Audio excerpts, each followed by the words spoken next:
Please rise for invocation by Chaplain Carlos Hidalgo of Advent Health, followed by the Pledge of Allegiance. Chaplain. Thank you. Let's pray. Almighty God, we gather here today to make decisions for our community. May we use our only best skills and judgment, keeping ourselves impartial and neutral, as we consider the merits and pitfalls of each matter that is placed before us.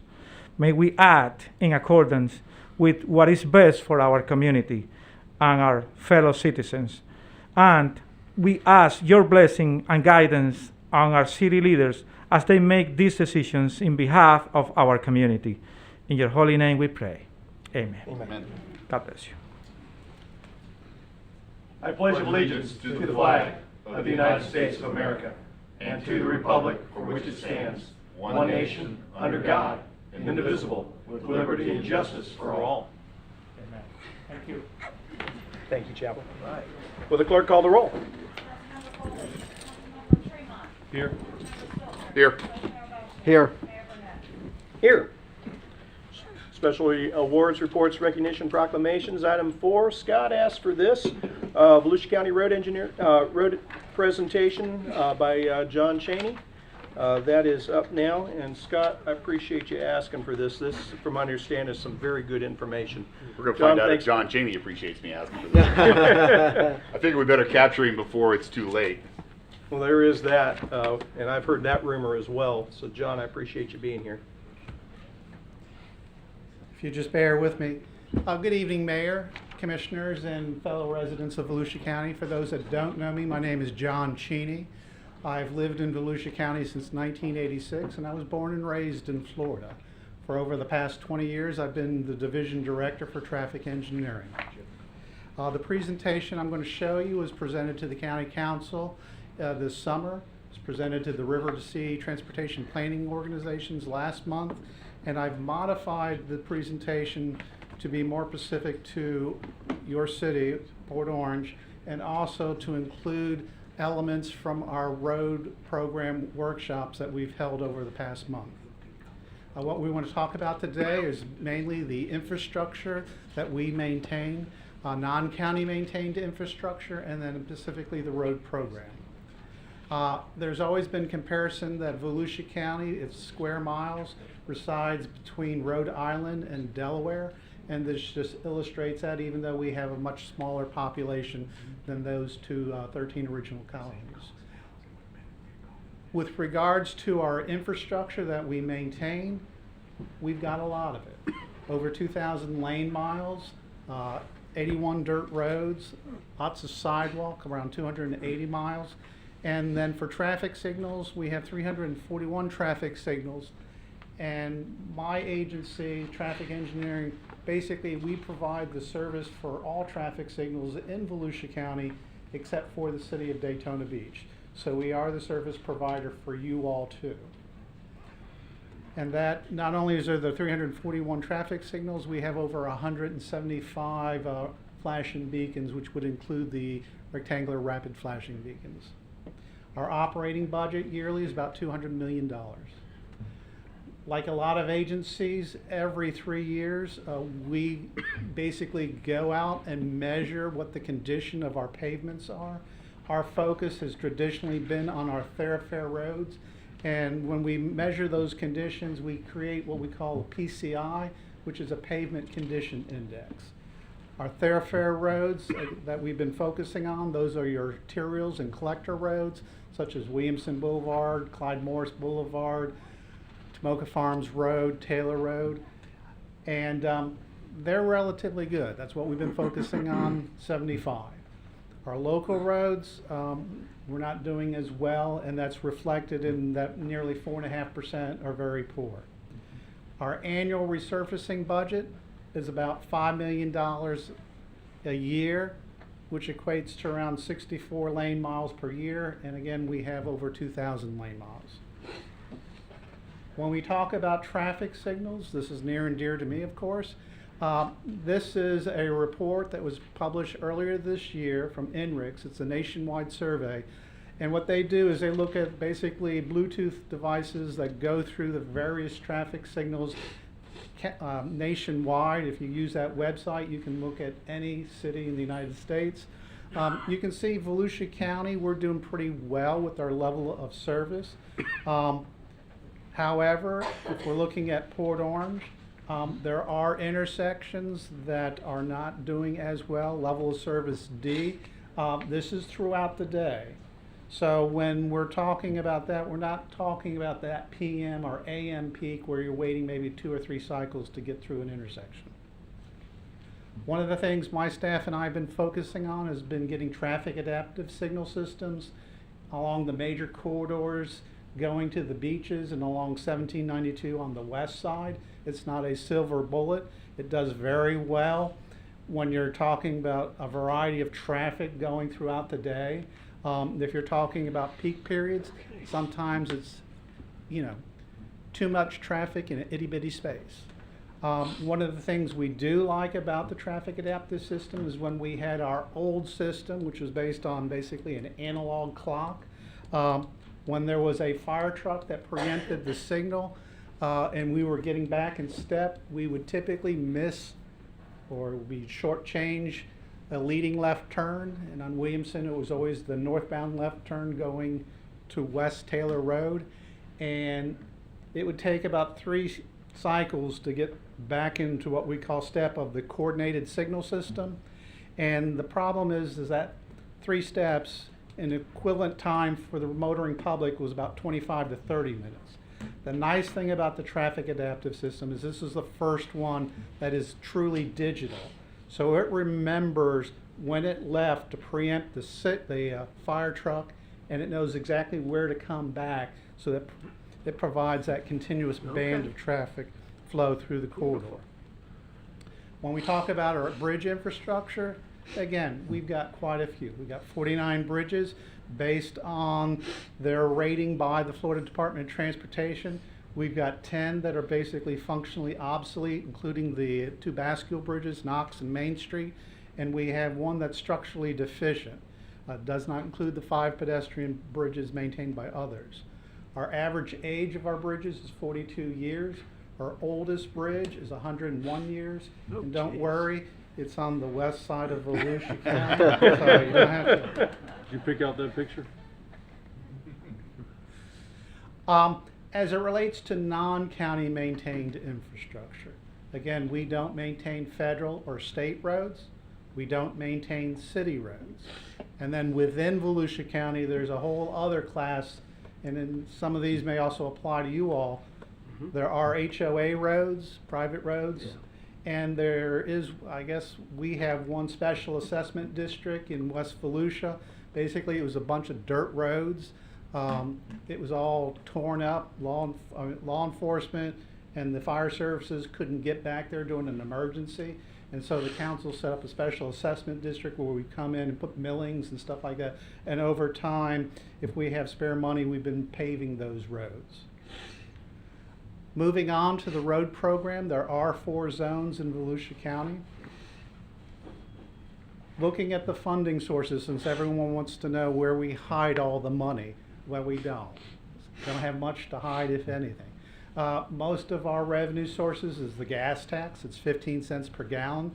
It's not indexed for inflation, so whether the cost of the gas is $4 or $5 or $1, we only get 15 cents.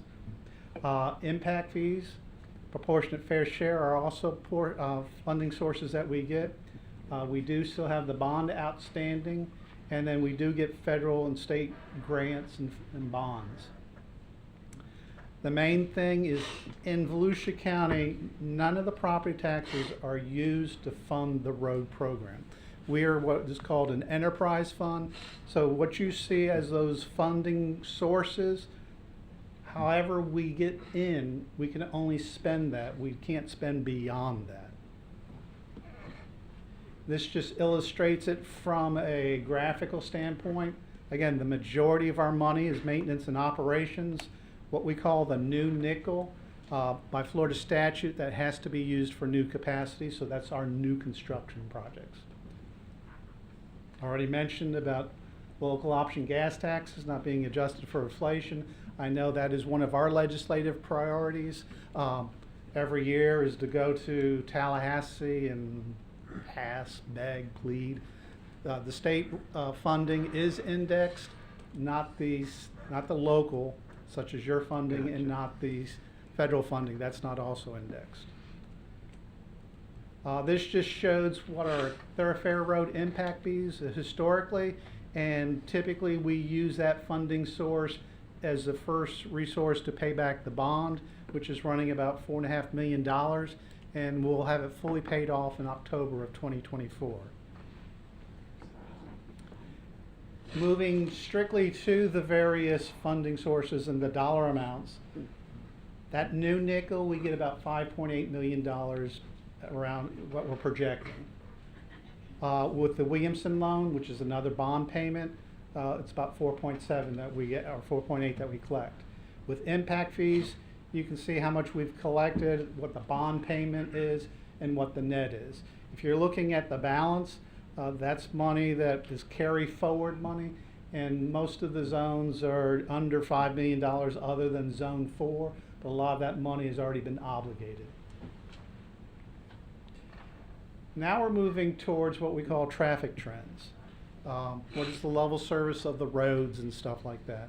This is based on 2019 data. With the pandemic, we basically said, we'll just do a do-over and see how things look in 2021. On the left is the unincorporated area, and on the right is the incorporated area. So you can see that a lot of the failures on state and county roads are occurring in the various municipalities. Now, why this is important is every year we have to write a report to Tallahassee saying what our level of service is.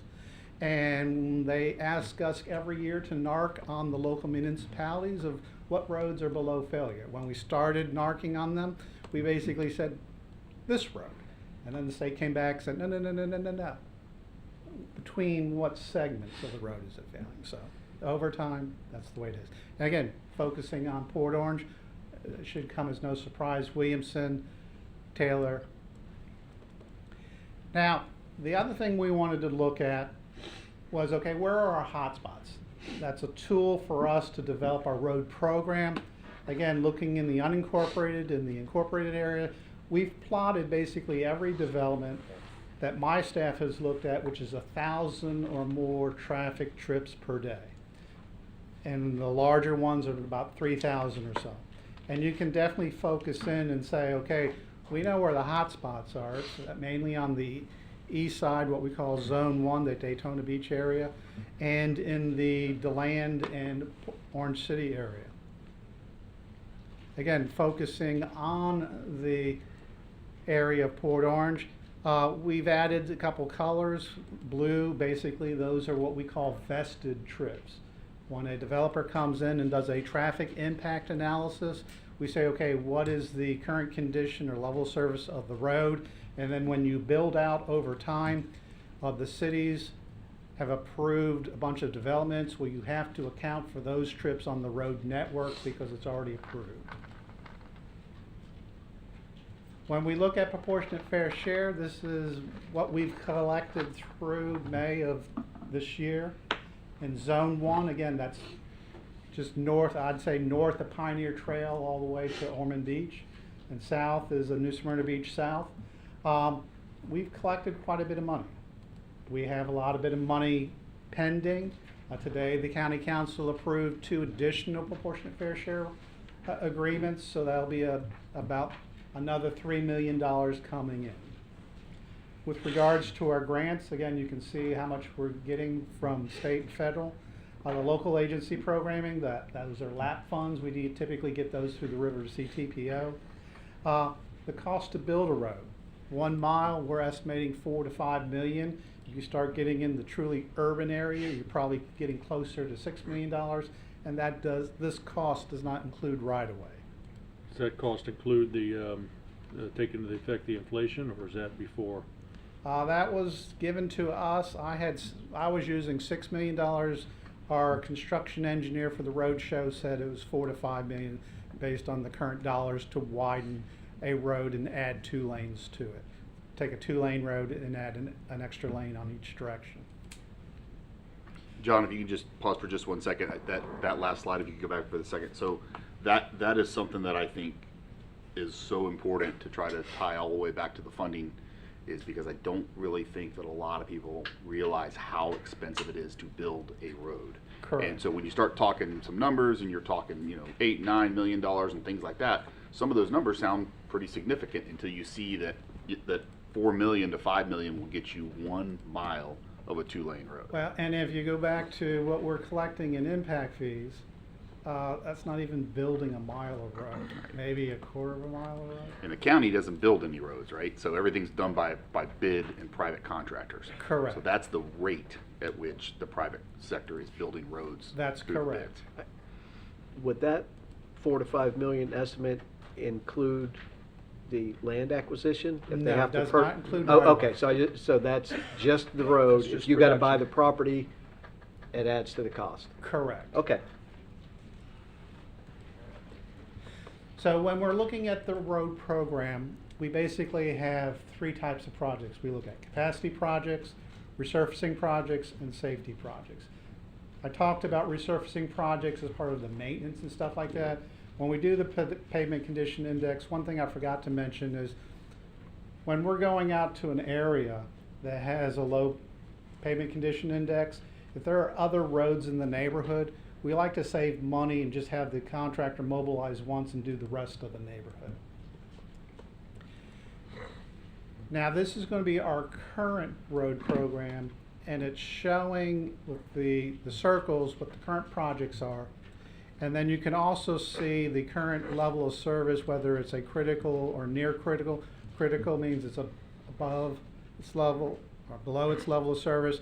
Near critical is basically saying it's within 90% of its capacity. In Zone 1, we keep focusing on Williamson North. We have the construction currently underway from LPGA Boulevard to Strickland Range. We are getting the funding, I believe it's already funded, for the Strickland Range intersection, which will include a new signal.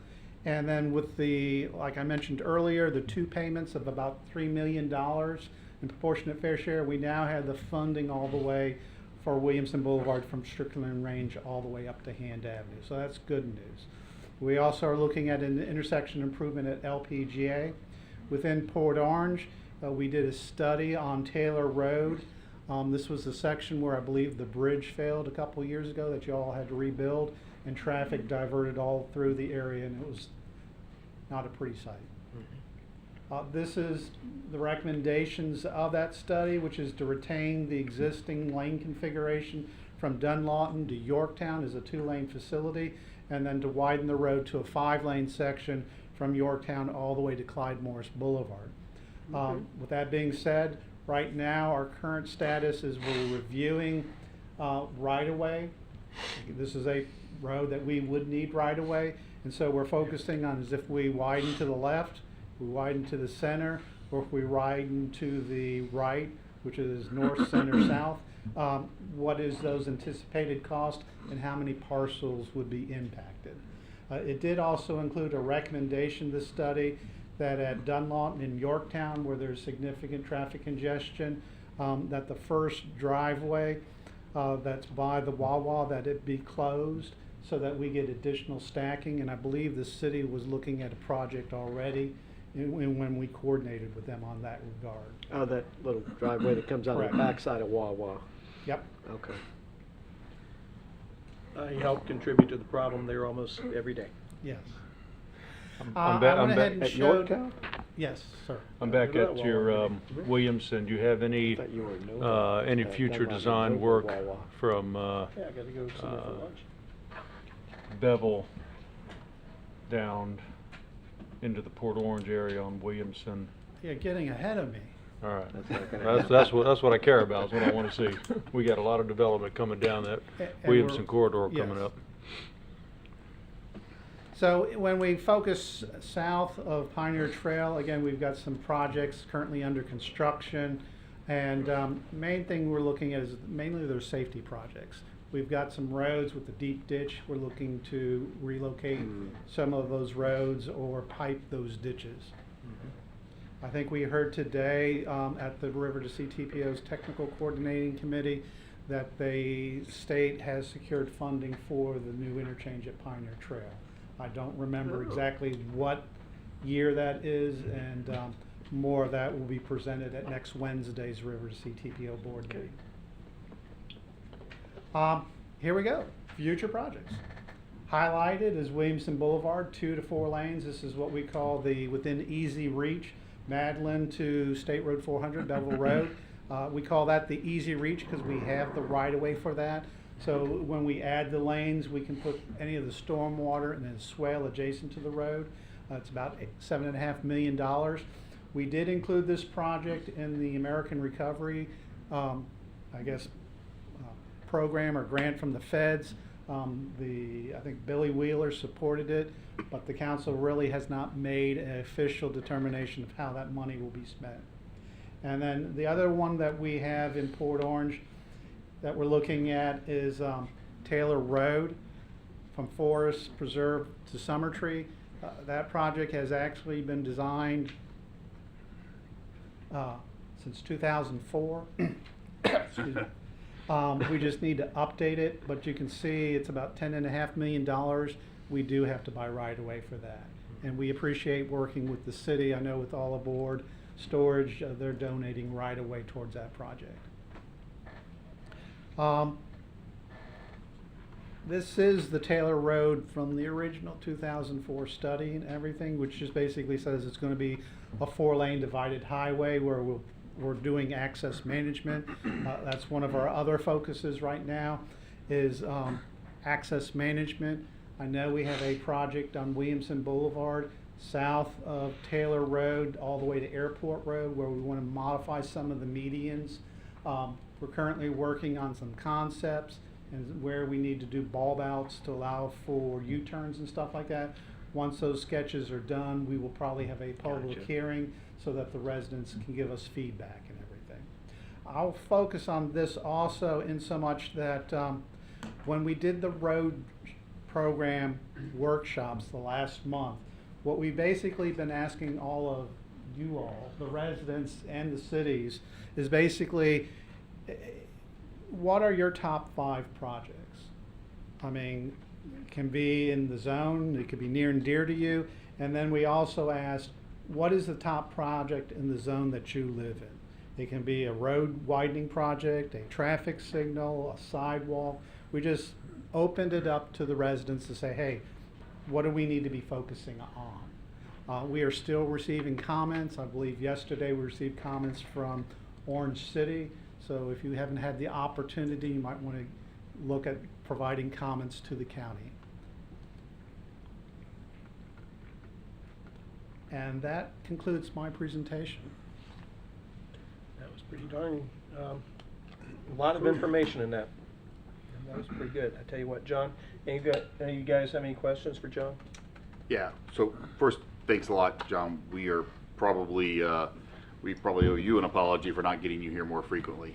It is great to have you here, and you're always welcome to come in and keep us updated, and we probably need to work on maybe just doing that more frequently. So if you could touch base, the two projects that I hear a lot about that are really developing a lot of the concerns and issues out of my district and more on the west side of the city. One is the Williamson overpass crossing over 95, Correct. because I know you've got a project for Bevel to go from Bevel to Madeline, but then we've got this choke point of a 2-lane road with a 2-lane bridge.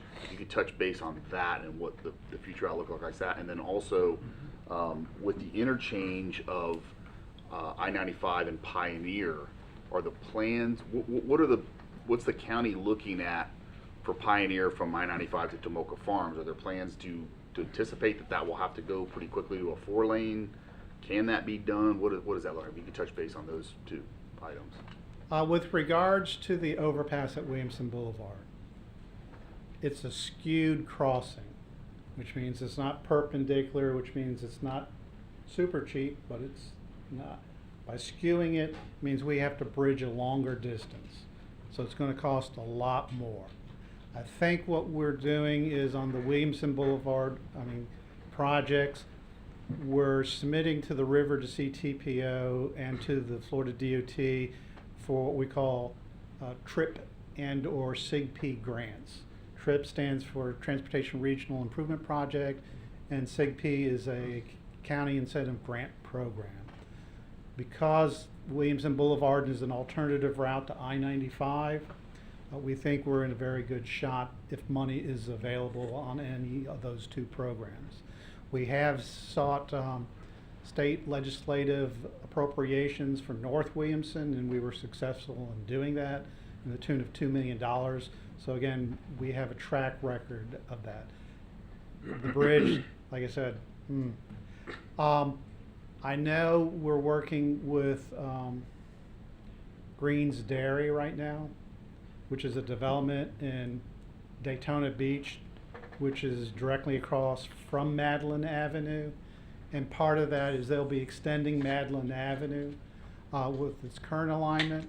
And I know our construction engineer has spoken to the developers about reserving right-of-way to go back to the original intent of Madeline Avenue, where it would split Daytona Beach and Port Orange. And you can, if you look at an aerial photo, it's kind of obvious where that alignment was.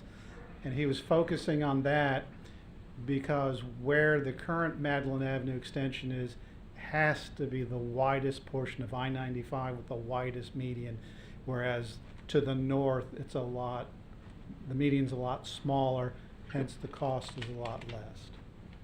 And the other thing I was going to mention, let's see. What is that bridge roughly ballpark to do that Williamson Bridge? I thought I had heard the number somewhere around $40 million, but maybe more. For the overpass? Yeah, to widen that so that you could go 4 lanes on both sides. I'm not going to venture a guess. Okay. Because the question will be, do we retain the existing structure and build a new structure? Mm-hmm. Or is the structure, the current bridge, high enough that we can just add on to the existing structure? Either way, if I remember right, I don't remember if there is a recovery area on the current Williamson Boulevard where a car can pull over, and if we do reconstruct it, we would have to make sure we have safety requirements and stuff like that. Gotcha.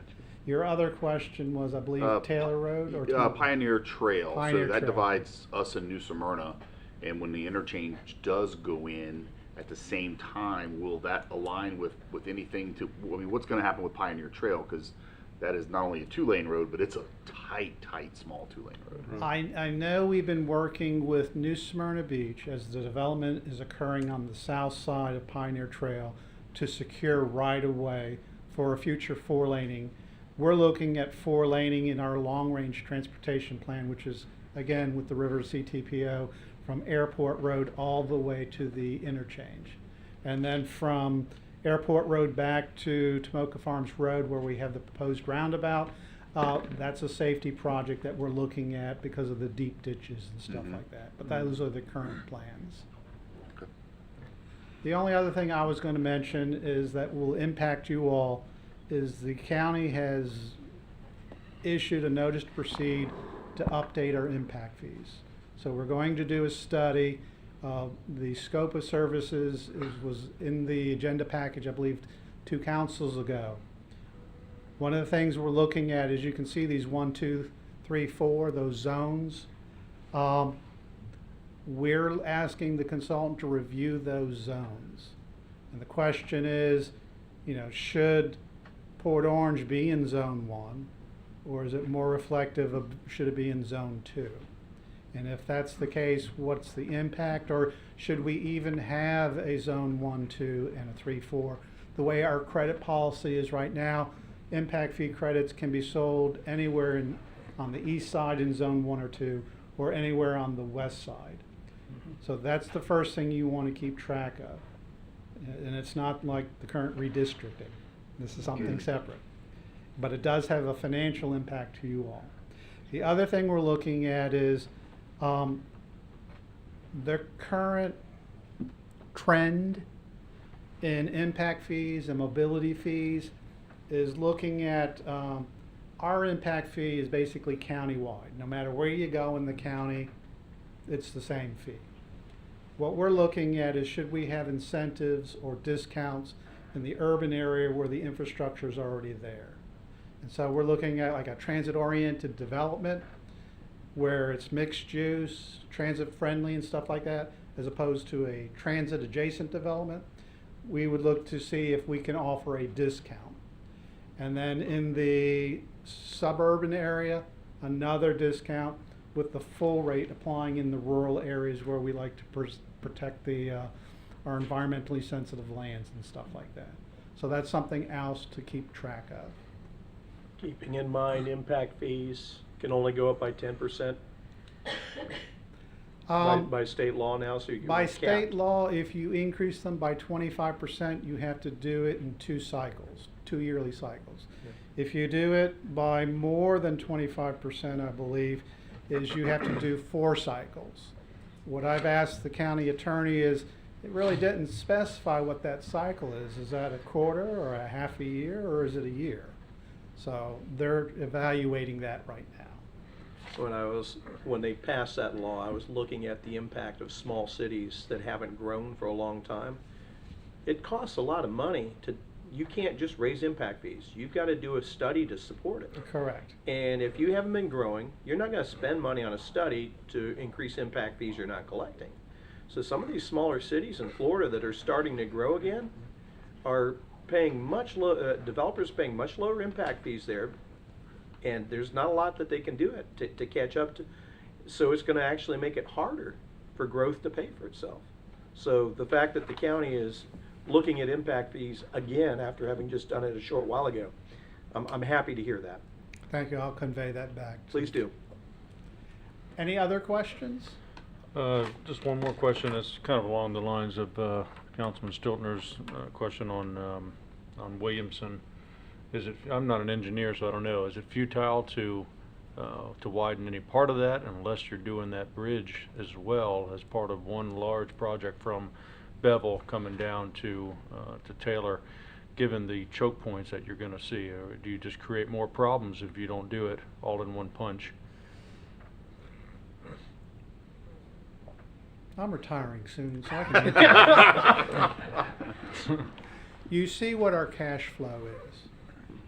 If we had to save up, like you mentioned, for $40 million, it's going to be a long, long time for us to collect and squirrel away all those pennies in a mattress or something to get the money to do the road. Our philosophy has been typically what is a logical segment, so that the public can see that we are actually doing something and that we are trying to address it, but we're taking it incrementally. Because it could be that we will start from Bevel and work our way south to Willow, and we may work from Town West or from Pavilion, where the current termini is, and work our way north, or we may work with the developers to say, hey, in front of your development, why don't you just widen the road? So there's a multitude of options available, other than I didn't address your question about what about the bridge. That's still the elephant in the room.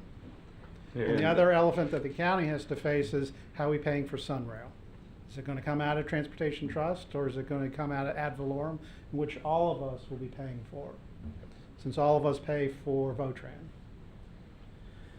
Well, it's not just dollars that we pay. Sometimes it's what we pay in the things that don't get to come to fruition because of the trade-offs that we make too. Correct. So there is that. It sounds like that I mean, anybody can go out there and realize that you can't 4-lane both sides of the bridge and not do the bridge at some point, right? And Yeah. we get that, but it sounds like that there's going to have to be a collective approach with the state, the city, the county, maybe even Daytona, if we can tie them in to show how that would benefit going, to and from and in and out of their south end of their city, things like that. So, but you're right, it's a big elephant that's got to get one bite at a time, right? And then what they And just thinking out loud, yeah. if y'all writing that letter to the county, Yeah. you might want to suggest that we start studying it now on what needs to be done and what the funding is, and do we have adequate right-of-way, as opposed to we'll build it in increments, and when we get to the bridge, okay, hey, look. Are we all staring at our city manager there? Right. He's great at writing letters. So, We. and I'm great at receiving them too. You really surprised me? Well, and we also know the impact if you trying to wait to save up for the large sum of money to do the entire project, you're seeing those incremental portions, the price to do the whole thing goes up as well. And one thing I wanted to throw out for everybody paying attention as we talk about this portion of the project, when we're talking about the west side of Williamson, from basically just south of Willow Run going north of Daytona Beach, that's not Port Orange. Walker's Green is a project that's going to be done by the city of Daytona Beach. It abuts our city and it will impact us. So we need to understand what that impact's going to be. Whether we like it or not, it will come, and we don't have a whole lot of say in that. That is the city of Daytona Beach butting up against us on our west side there. So we got to know that Walker's Green, just letting everybody know, that's not us, but it will certainly impact us. So if there's no further questions, I'll just skedaddle back to the west side, and you all have a great evening. John, appreciate you coming. Thank you. you. That was very Thanks, John. informative. Good to see you. Ooh, wow. With that, item 5, Florida City Government Week proclamation. A proclamation of the City of Port Orange, whereas city government is the government closest to most citizens and the one with the most direct daily impact upon its residents, and whereas city government is administered for and by its citizens and is dependent upon public commitment to and understanding of its many responsibilities, and whereas city government officials and employees share the responsibility to pass along their understanding of public services and their benefits, thus the presentation we just had. Whereas Florida City Government Week is a very important time to recognize the important role played by city government in our lives, and whereas this week offers an important opportunity to spread the word to all the citizens of Florida that they can shape the influence this branch of government which is closest to the people, and whereas the Florida League of Cities and its member cities have joined together to teach students and other citizens about municipal government through a variety of different programs and projects and information, and our city to also use this week to emphasize the importance of volunteering and giving back, because volunteering strengthens communities, solves problems, and improves lives. And whereas the Florida City Government Week offers an important opportunity to convey to all the citizens of Florida that they can shape and influence government through their civic involvement and positively impact lives by volunteering. Now therefore I, Donald O. Burnett, Mayor of the City of Port Orange, Florida, do hereby recognize the week of October 18th through the 22nd, 2021 as Florida City Government Week. And with my signature and the seal of the city, it is so declared in this day and in this place. Christine, did you get your picture? You said you wanted a picture?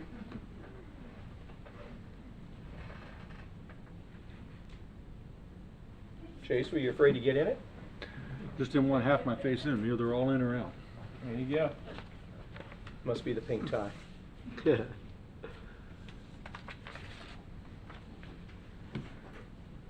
Consent agenda, public comments and consent agenda items only. Anyone want to comment? Come on up, Robert. I didn't see you hiding in the back. I was looking for you when I called it. Mayor, council members, Robert Reinhagen, 1425 Dexter Drive, North, Port Orange. Item 11 is Resolution 2159 with the Florida Department of Transportation, a memorandum of agreement. As I read this, there's going to be put in a, 12-foot wide sidewalk. And part of this sidewalk, it's going to be along Ridgewood, is going to be actually on private property. And so the city is going to have this memorandum of agreement with the Florida Department of Transportation, and then turn around and have another memorandum of agreement with the Riverwalk partners, because the state won't make an agreement with the private people. So it looks to me like this is going to be very convoluted, and ultimately, maybe 10, 15, 20 years, it's going to unravel, and the city is going to get stuck doing this maintenance on this sidewalk. And I think that's a real problem. And I think that what you should be thinking about is actually deeding that extra property over to the state. And so then the state has responsibility for the maintenance, and it's never going to be questioned. And so that's my recommendation, to turn this down and look at giving the property to the state. Thank you. Thank you, Robert. Anybody else? There being none, can I get an approval for the agenda for the evening? Motion. Move to approve tonight's agenda. Second. We have a motion and a second. All in favor signify by saying aye. Aye. Can I have a motion in regards to the consent agenda, items 8 through 12? Move to approve consent agenda items 8 through 12. Second. We get a second? Did we get a second? Okay, got it. Okay. Robin, did you hear a second from one person? Okay. I'll speak I heard- louder. Okay. He beat you to it, Chase, sorry. It's all right. Call the roll. Councilmember Tremont. Yes. Councilmember Silver. Yes. Vice Mayor Bastian. Yes. Mayor Burnett. Yes, 4-0. Citizen participation agenda. Item 13 is the obituary reading in the memory of Port Orange citizen Garrett Watson by Corey Kingsbury. Hey, Corey.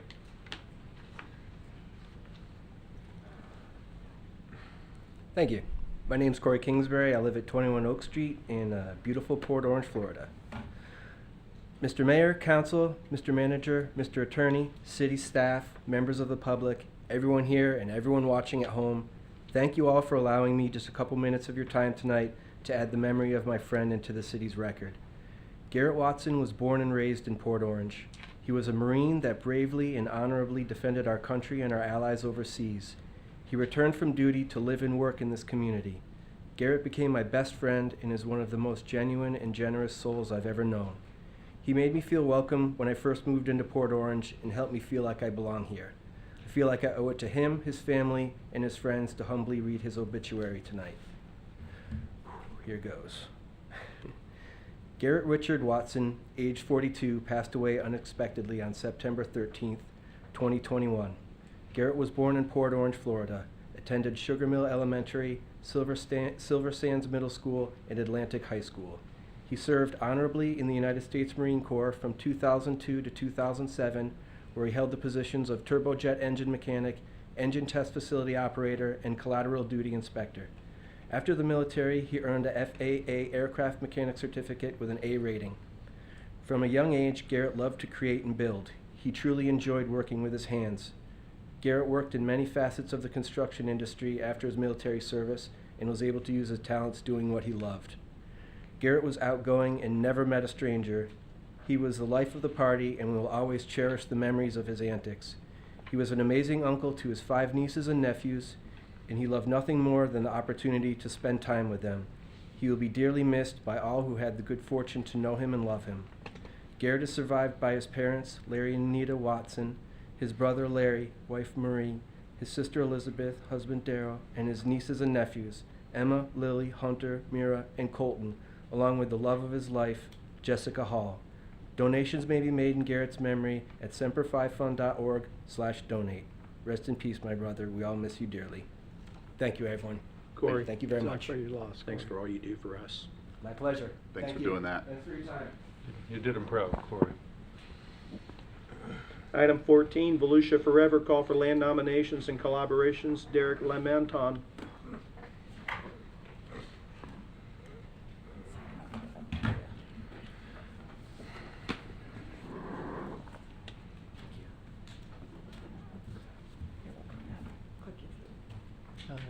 Good evening, Mayor and Council. My name is Derek Lamontagne, Geiger Drive, Port Orange, Florida. I am here representing myself and the nonprofit Sweetwater Coalition of Volusia County, and I appreciate the time you're giving me today. It's an informational item as well as some suggestions, and I hope and appreciate any input if you want to give that during my presentation. I'll be happy to try to answer questions if I can, but again, I feel it's my duty serving on the Volusia Forever board for the county to alert you guys that and the whole public that currently Volusia Forever is undergoing a nomination process, the first since it was passed. So again, I thank you for the ability to come here. And then at the end, I would like to talk on why I think it's needed and a couple ways I would like to shape our government, as it is, Shape Your Government Week. I appreciate you mentioning that. Derek, So just real quick. Sure. Rob, we have this, you send this slide? We have this? Yes. Email. Okay, thank you. Excuse me, Derek, sorry. Sure, yeah, take your time. Okay. Shall I go? Okay. So like I said, well, you're all obviously familiar with Volusia Forever, but for those not familiar, it's a land grant application and purchasing program done by the county. Its inception in some form was all the way back in the 1980s, where it was sort of one of the first of its kind in the whole country, for sure in Florida. And it sort of led the way to other future iterations in other areas, and it's won a lot of awards. But what I'm talking to you today is we are actually in the process of accepting nominations. So what does that mean? Well, there's just a couple page little nomination form you can find on volusia.org /forever for more information. And basically until November 15th of this year, anyone can nominate any parcel of land in the county for possible purchase. And you don't actually have to be the owner. I asked about this, but obviously the owner would have to be a willing seller eventually. But I mean, you can nominate it, and perhaps the seller would, even if you don't own it, the seller might consider at least hearing what the consideration is and possibly an appraisal. So again, if I would like to mention this because it's an alternative. Many of the things that we've talked about, or the council considers, is how are we going to grow properly, and where should we put roads and interchanges and so forth. And this provides an alternative. This is what I would love to see, and I'm so happy that we passed this last year. I would like to see our county protect more lands for our water quality. I would like to see any lands that are kind of being threatening development that we don't want to see to be purchased. I mean, I obviously don't know much about what's going on in Daytona. We don't have any decision there, but I mean, that could be land that maybe we get saved, and maybe it doesn't have to be this large monstrosity that's affecting our roads and affecting our quality of life and so forth. Maybe the seller would be willing to sell it. I mean, so any member of the public can literally nominate that parcel of land for purchase. I mean, unless it's already cleared, of course, then it's not worth protecting. But if it's still a forest, if it's still wetlands, if there's still some benefit to it, then please consider nominating lands that you do not want to see turned into some kind of shopping center, residential thing, whatever you don't like. I mean, everyone has their own preferences, but if you are not wanting to see that, then please do that. And there's also a few other special things. If you're a farmer, there's a special new acquisition of farmland that we have brought about, and you can look more into that if you're interested. There's also small lot acquisition. So if you just happen to own like this one little 0.5 acre of nothing in the middle of, surrounded by other parcels, you can't even get to it, the county is considering buying those as well. And even stuff within the city. Like I would like to see stuff within the city purchased, and I'll get to that in just a second. But basically, just also to give some background again for the public, because I know the council is well informed on all these things, but the consideration criteria, basically it does have to meet criteria. So I mean, it's not just automatically done. Obviously there's a limit, but there is a process, and if you think it's good, and please, here's some of the conditions that we're looking for. We're looking for already existing adjacency to existing conservation land to help with corridors, to maintain the ecological link, and sort of, for instance, I mean, I personally care about the Doris Leeper Spruce Creek Preserve. Would love to see some expansion of those ecological links so we can expand to other parts of the west side.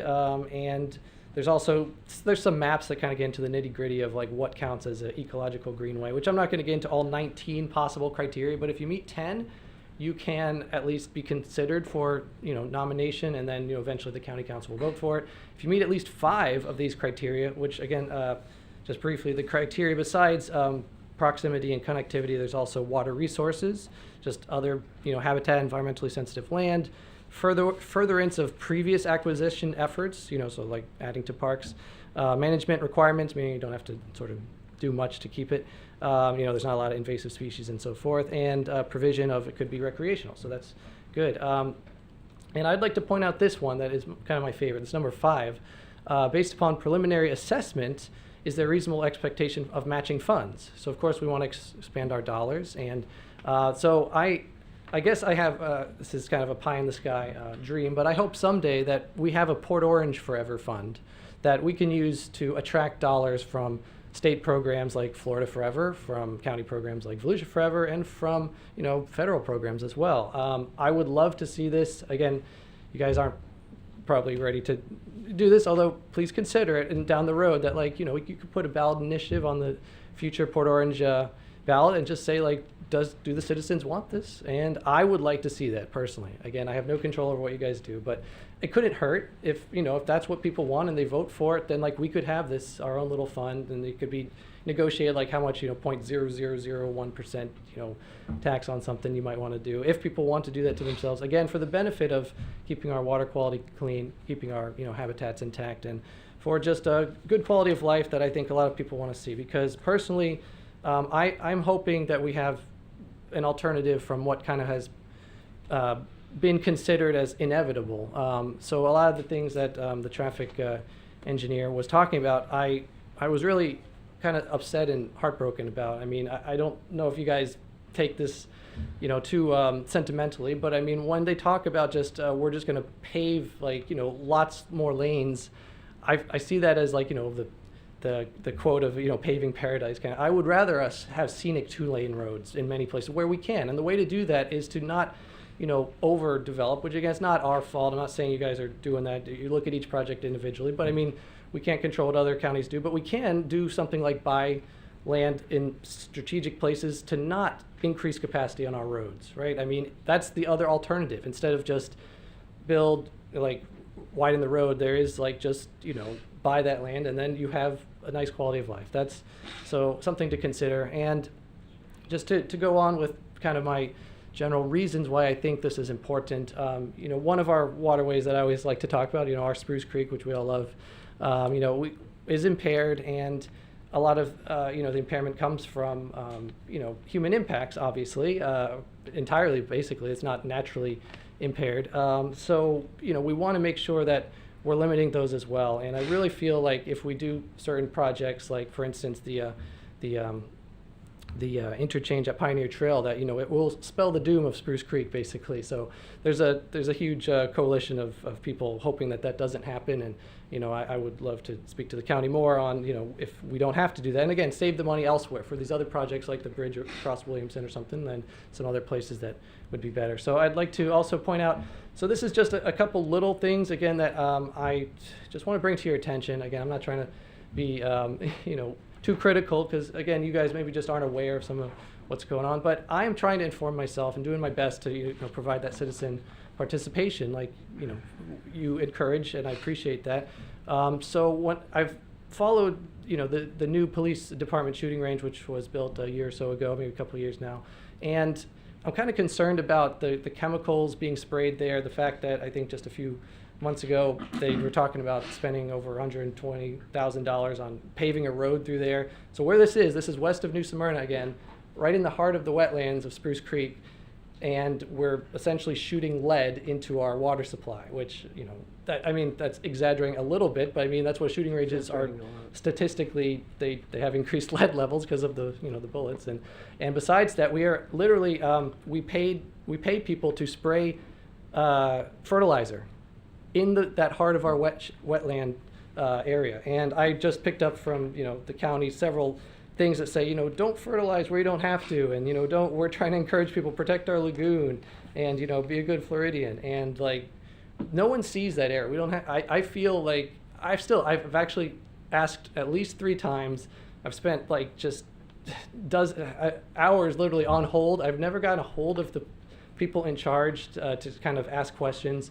Again, I've sent 3 emails at least to the sergeant at the police department who's supposed to be in charge of this, and I've tried to ask. I've tried to do questions on why are we fertilizing, what are we fertilizing, and I really feel that we are possibly spraying stuff that we're not supposed to be spraying there. And again, doesn't benefit anyone for like, you know, it's not on the heart of Dunlawton that, you know, it needs to be upkeep. It's literally, they put it, you know, miles away so no one gets, you know, hit by the stray bullet. So I'm hoping that we can just cut back on that unnecessary fertilizing there, you know, save the few thousands of dollars, and also consider not spending so much on paving a bifurcation kind of road that might affect the wetlands. I've yet to see kind of more into like if that's really going to affect it, but please consider being very, you know, careful what we do out there. And again, just a couple other things on like why I think Volusia Forever is important and what we can do kind of to help. You know, we have a limited budget.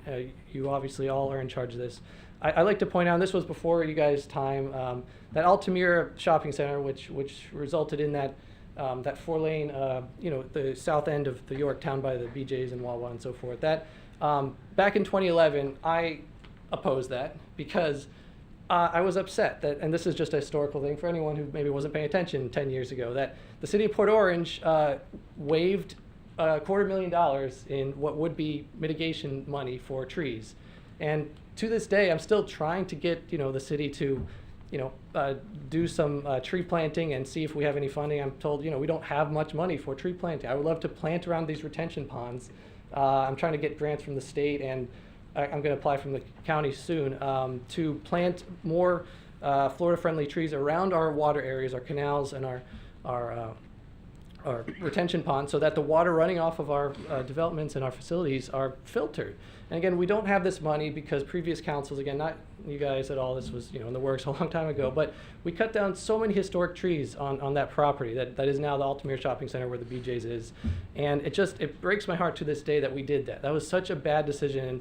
And the late, you know, Councilman Ford said that he was very upset that that canal, that B19 canal that runs behind there, they had to fill that in. It was a natural little, you know, river that people used to fish at, and it had a beautiful wood bridge on it, and now it's just like a parking lot. And that canal that goes behind it's totally artificially straight and you know, not as healthy as I think it would have been in its natural or more natural state.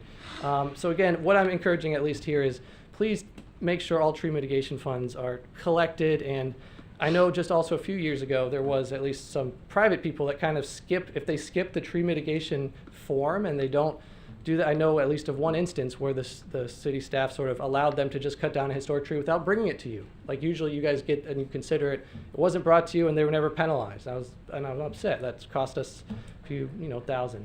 A couple other just minor suggestions. I appreciate your time. Sorry, I'm probably boring more than half of you in the audience, but it matters a lot. And again, I'm not here very often, so I just want to bring these issues to light. So we obviously have some new palm trees thanks to the DOT along the interchange. And I'm hoping that actually part of it that's not on the slope, though, belongs to the city, from my understanding. I really would like to see it turned into, you know, foliage, basically, and, you know, trees. I don't know why we have to mow it to be grass, and we don't, because other interchanges are not like that. It costs money to mow, and it obviously will lessen the heat impact and, you know, smoke runoff and stuff from trees and noise. So consider, please, letting us plant there, too, not just where they have those palm trees that, again, the DOT are letting, you know, they're over pruning probably. But again, some other minor things. I got a minute left. So Spruce Creek watershed is impaired. I really hope that we can get a BMAP for it. I've asked in the past, this is my yearly ask, to see if you guys can help consider writing a letter to the DEP saying, hey, we want a BMAP for Spruce Creek. That will perhaps, that's missing for our area. What does that mean? It's a basin management action plan to help clean up the river. We don't have one. This little area shows we're like the only area in all of Central Florida that like doesn't have it, basically. And so we have polluted waterways, and we're not. The DEP is ignoring us because we aren't speaking up. So please speak up. It can really benefit us financially and so forth. So as it says here, we're literally stuck on this stakeholder input meetings. So as you know, the Indian River Lagoon is suffering as well, and you know, the manatees. This is like. This year is, if you've heard the bad news, you know, the largest number of manatees have died this year than ever in history. You know, over 900 at this count. It's not even, you know, the end of the year yet. So please, our water quality matters. Please nominate land for Volusia Forever. Please consider writing a letter to stop things like the Pioneer Trail I-95 interchange. It really will ruin Spruce Creek. And instead, I suggest we, you know, see if we can purchase as much of that land as possible in the future. So happy to talk later, but thank you so much for your time.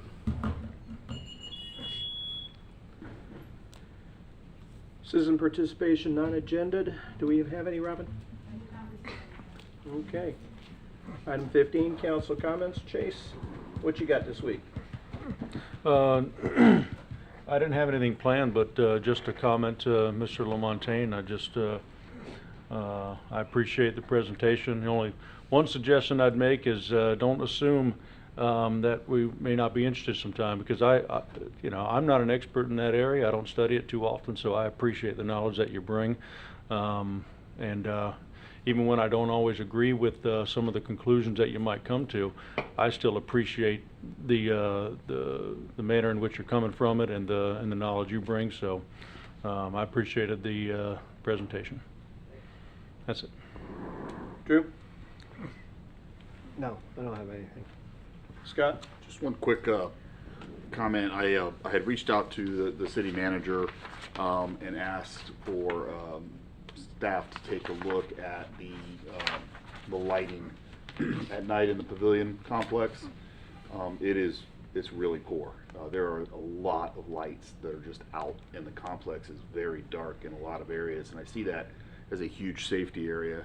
So I wanted to make sure council is aware that I've asked the city manager to look at that. But I also think that we need to probably have some measure within the city to be doing that periodically for all of our business properties and plazas, especially as we're kind of approaching into our shopping season and holiday season, where a lot of folks, we're getting ready to go lose daylight savings time, and those plazas are still going to be busy. They're going to get dark really quick, and so from a safety aspect, that's something we need to be doing. So I asked Wayne to do that, and he's already on top of that, so we just want to pass it on to you guys. Perfect. Okay. Thank you. I wanted to mention on the item 11, which we passed on consent, Robert Reinhagen had mentioned something about deeding the property to the state. Well, we can't deed property we don't own. Right. So that's the problem with that. And yes, it is convoluted. When I was reading the agenda item, I was making comment about to my wife about here we are, one agency is getting another agency, government agency involved to hold somebody else accountable for a portion, and you go round and round. Yeah, it's convoluted, but as long as it's in writing, and we do have a written agreement that is legally binding, They're gonna maintain it. as long as it's legally binding, and it is in perpetuity, there's, it may unravel at some point only because maintenance will be needed, but then you hold them accountable based on Lien property. That's and of course that's something that you would hope they'd want to maintain because it's in their best interest to do so. So whether even whether it's legally binding or not, it's the interest of the property holder to maintain that. So I do like the extra wide sidewalks that we have down there in the portions that we've already built. Mm-hmm. I think they're very amenable, they're very walk friendly, and it is nice to go down there in the evening and see people take advantage of that. So just wanted to mention that.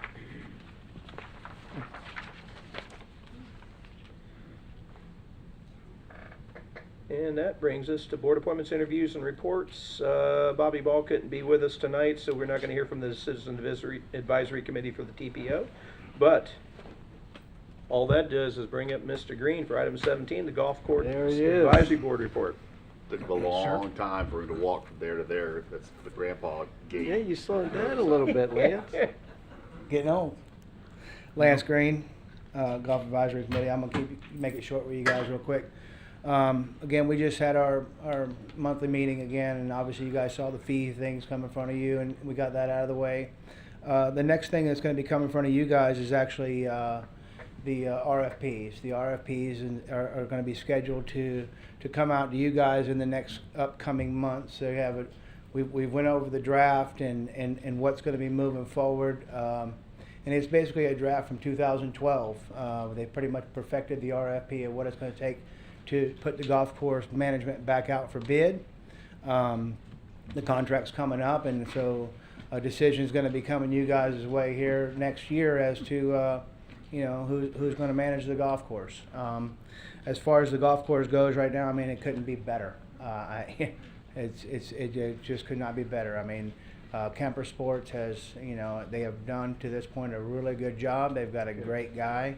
Part of the contract thing that was making sure that the the superintendent had certain criteria and certain certifications of growing grass, and so that's been included into this new RFP. But overall, I mean, the numbers are good, and I don't want to say nothing about the numbers. I don't want to jinx anybody, but coming up in the budget, you know, we just, obviously the course is getting older, so a couple things are coming up.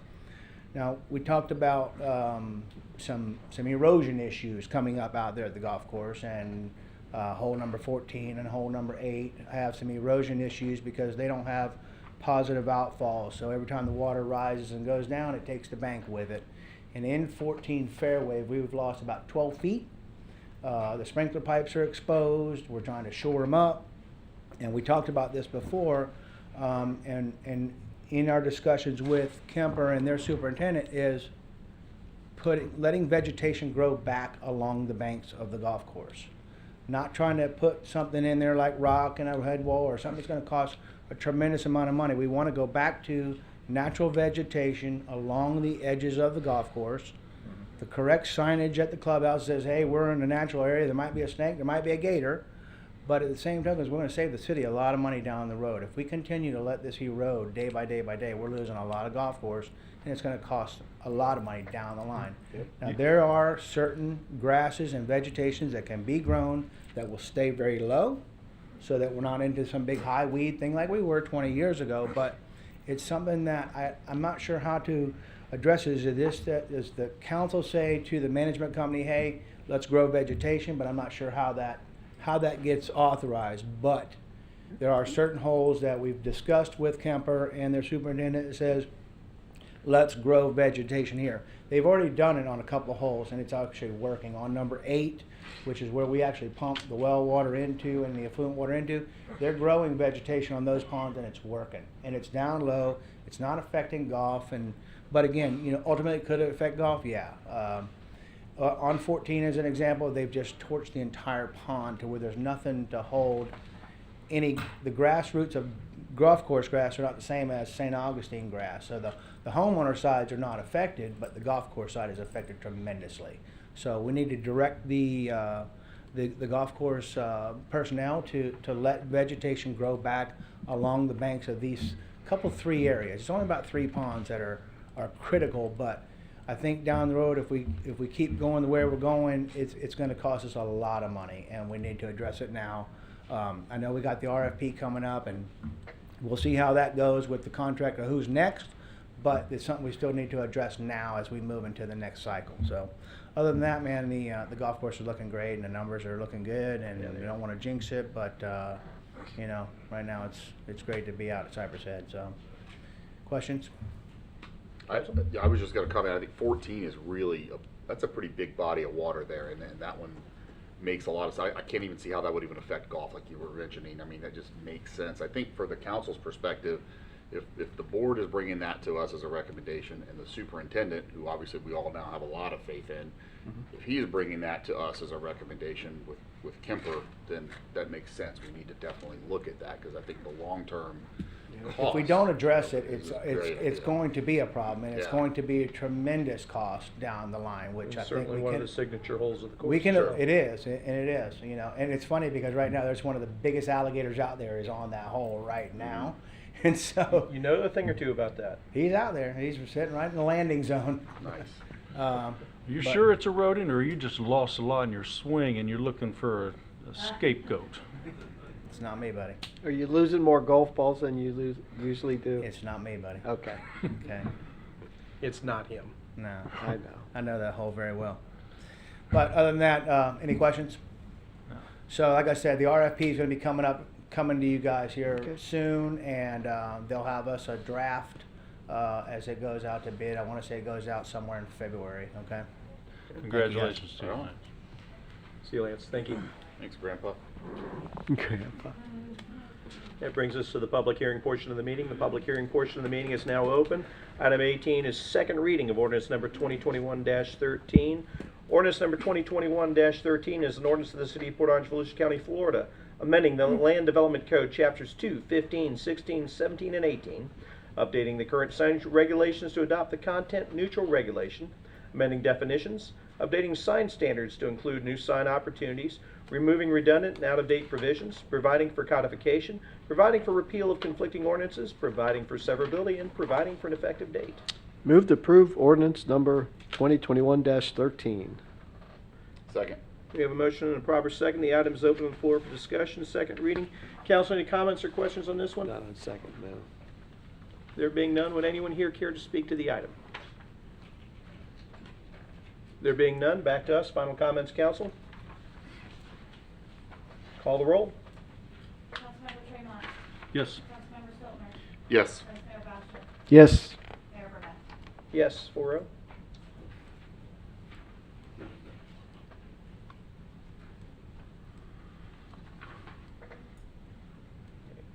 Had to make this large enough to read. This one's a little longer. Item 19 is second reading of ordinance 2021-23. Ordinance number 2021-23 is an ordinance of the City of Port Orange, Volusia County, Florida, rezoning property consisting of approximately plus or minus 34.6 acres located north of Charles Street and Sugar Mill Elementary School between McDonald Road and 5th Street, from the two-family residential to planned unit development, and approval of the Madeline Commons PUD Master Development Agreement and Conceptual Development Plan, authorizing revisions to the official zoning atlas, providing for conflicting ordinances, providing for severability, and providing for an effective date.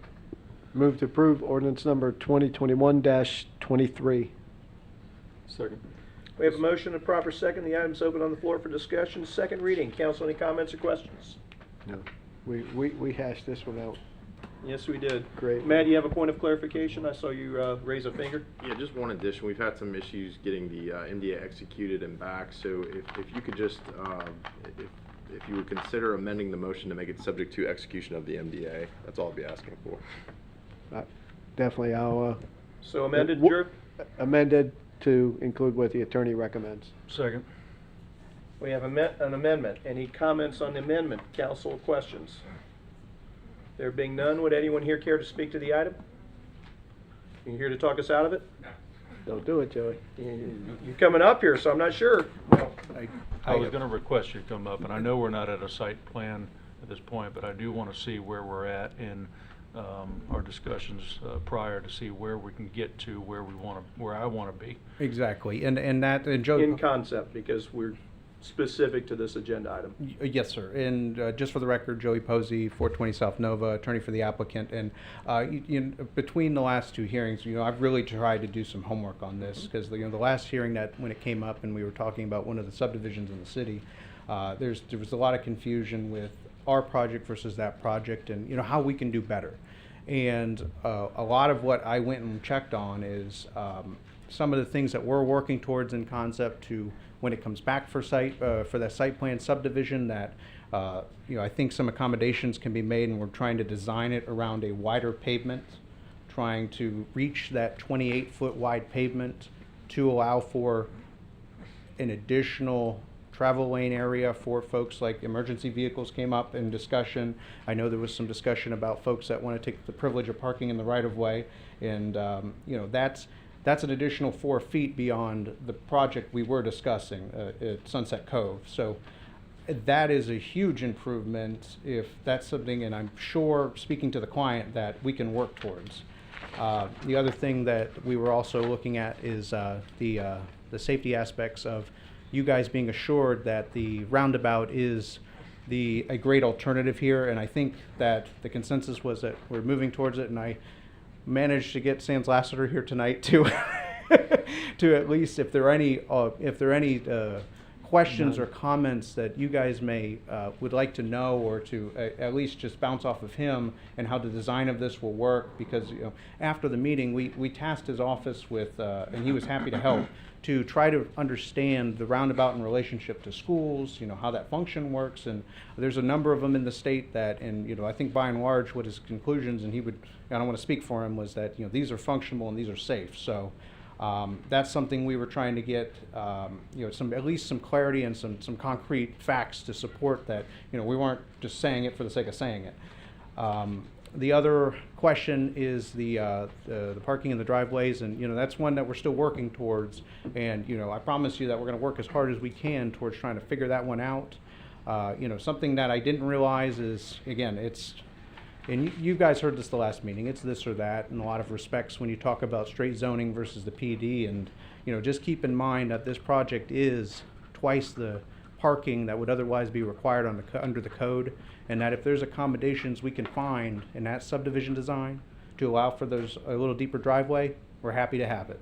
So, these are the things I want to at least put on the record for everybody, that when this comes back to you, and again, this is, hats off to you guys for drawing our attention to this, that, these are the things that you were expecting to see, and that you're tasking us with showing you once you see that plan. So, if there's any other specific questions, I'm happy to answer them.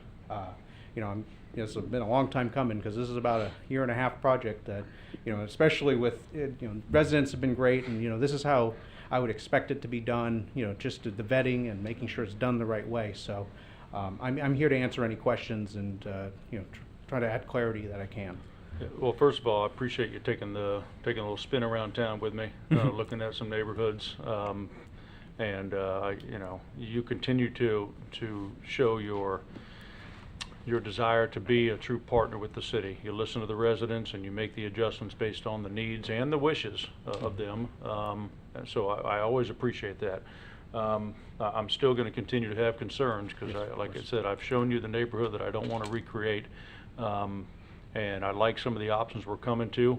I'll still support this going forward right now, but I got some convincing when it comes to a site plan. I still share Councilman Stiltner's. I would like to see fewer, but I know we're better off than where we were several months ago. And I'd still, again, I'm not an engineer. I don't know what the answers are, but I'd like to see some further distance in between the houses. I'd like to see a few houses that are more elongated as opposed to vertically in there, to give some people more of a front yard, to create that safety feature that we're looking for. Particularly, always consider this. Yes, people are going to buy there. You're right next to an elementary school, and those are going to be children that are going to be living in that neighborhood. So I'm not interested in just putting something in there and getting something to increase the tax base and making housing that's that people can afford. I want it to be safe for the residents, because they're not there right now, and we're the only hope we have looking out for their future safety. So I know you got several parking, off-site parking, if you will. Again, that may be an area that you'll look at to be able to decrease the amount of homes, so you can have more of a wider space, because I think that's going to be a wasted space personally. Because if I know I can park on the street right out in front of somebody's house, I'm not parking 4 houses down just to walk to their home. So I implementing some common sense approach to that. May help us solve, at least nothing's going to solve it, but at least mitigate the future problems. So I appreciate your willingness to continue to dive into solutions. All right, and just to reiterate, that's a commitment I am making to you guys, that this is not the last step. That when this comes back for subdivision, we're going to keep looking at this. That there's little tweaks that, as this shakes out in terms of the details, and trying to solve some of those concerns that I'm representing tonight. That we're working towards that. So I really do appreciate it, and I know this is a tough for you guys, because you're looking out for the best for everybody here too, and we're on the same page. We're trying to get to that place where we don't want the alternative, and we're going to work to the best product we can get for you guys too. So Think about the children in that neighborhood. yes, of course. Drew, Scott, either of you got anything else? No. Okay. Anyone else care to speak to the item? There being none, back to council. Thank you. Any comments or questions? On the amendment, call the roll. Councilmember Tremont. Yes. Councilmember Stiltner. No. Vice Mayor Bastian. Yes. Mayor Burnett. Yes, 3-1. On the main motion, call the roll. Councilmember Tremont. Yes. Councilmember Stiltner. No. Vice Mayor Bastian. Yes. Mayor Burnett. Yes, 3-1. And brings us to item 20, which is the special exception request for the Port Orange neighborhood storage. The recommended motion is to approve the special exception to allow mini warehouse facility to be developed at 5404 South Williamson Boulevard, is recommended by the Planning Commission. May I have such said motion? Move to approve the special exception as stated by the mayor. Second. We have a second. The item's open on the floor for discussion. Hello. Hello, good evening, Penelope Cruz Planning. The applicant has requested this special exception for a mini warehouse facility in the Workplace District, PCA zoning.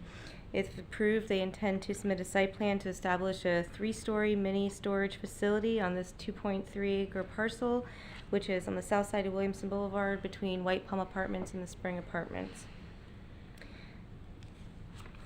As you can see, this use is the lowest traffic generating use out of other uses that could go on the property today and as permitted uses, not including, special exception type uses. There's an existing driveway, as you can see right here on Williamson, where's my cursor? Right here on Williamson Boulevard. This currently functions as an emergency only access drive for both apartments on either side of the site. This is their proposed main entrance into this site. It is existing, it is there now, but ultimately Volusia County has the jurisdiction and they will have to review the proposed access plan as part of the site plan development. The proposed plan does not change the existing emergency access for either of the apartments on either side. This is just a rendering of the proposed building that demonstrates that it can meet our architectural standards. And this just shows some other facilities within the area. There's 3 other storage facilities in the area. However, the applicant has conducted a market study to show the feasibility of placing another facility at this site, and they can speak more in detail to their feasibility study.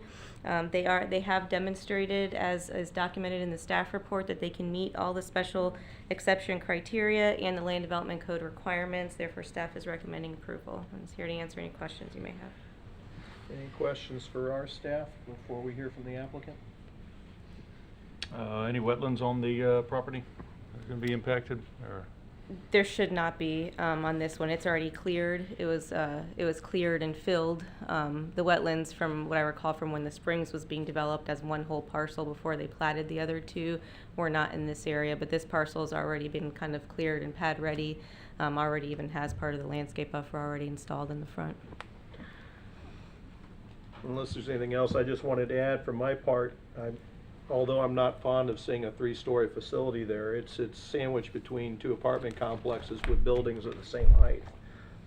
We talk about lower trip counts for these types of places. And because it is between 2 apartment complexes, talk about shortening the distance of your trip. Anytime that you can do that and keep trips in your neighborhood, that helps all of our road systems. So just a comment. Tell me if I'm wrong, please. No, you're okay. on point. All right. Just some observations, some notes that I made when I was reading through this.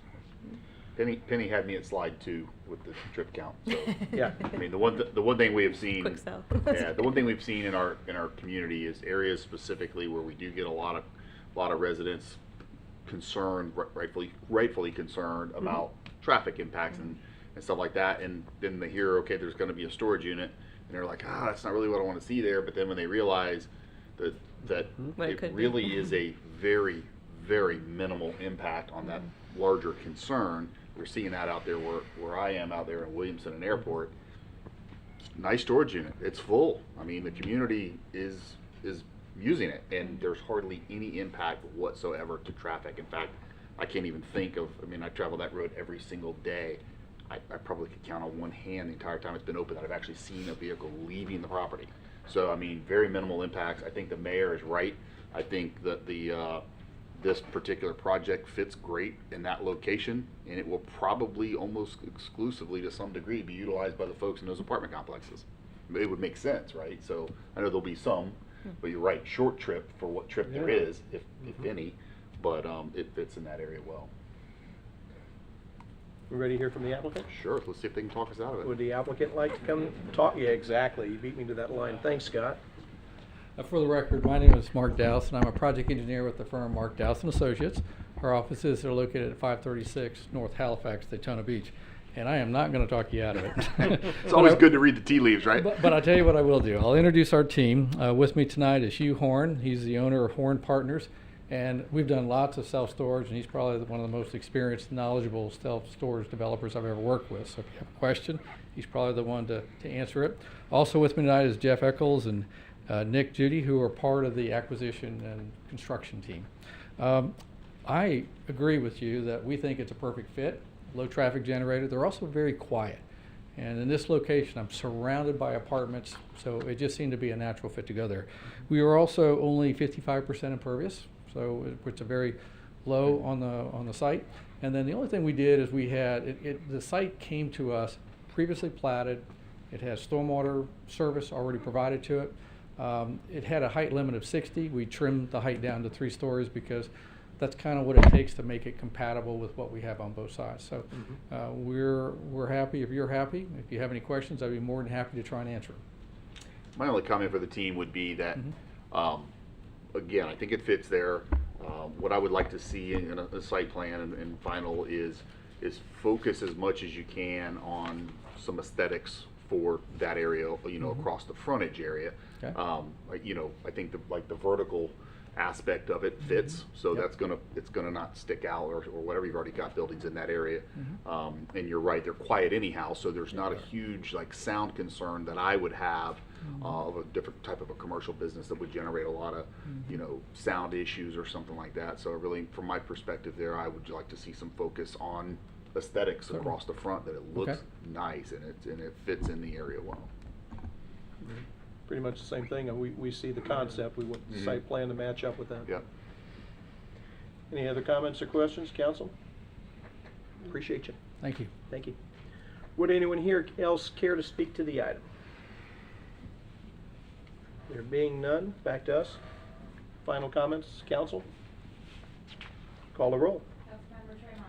Yes. Councilmember Stiltner. Yes. Vice Mayor Bastian. Yes. Mayor Burnett. Yes, 4-0. With that, the public hearing portion of our meeting is closed, and we are going to take a 7-minute recess. You guys aren't leaving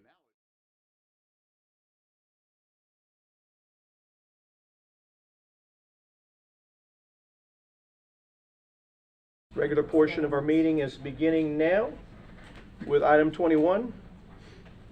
Item 21A is the first reading of ordinance 2021-27. An ordinance of the City of Port Orange, Volusia County, Florida, amending the Land Development Code, Chapter 56, Solid Waste, Article 2, Collection and Disposal Service, updating requirements for garbage recycling and yard waste service, removing the energy fee, providing for an automatic CPI adjustment for charges and rates, amending billing requirements, deleting obsolete billing provisions, providing for enforcement, providing for repeal of conflicting ordinances, providing for codification, providing for severability, and providing for an effective date. I will say we move to approve ordinance number 2021-27.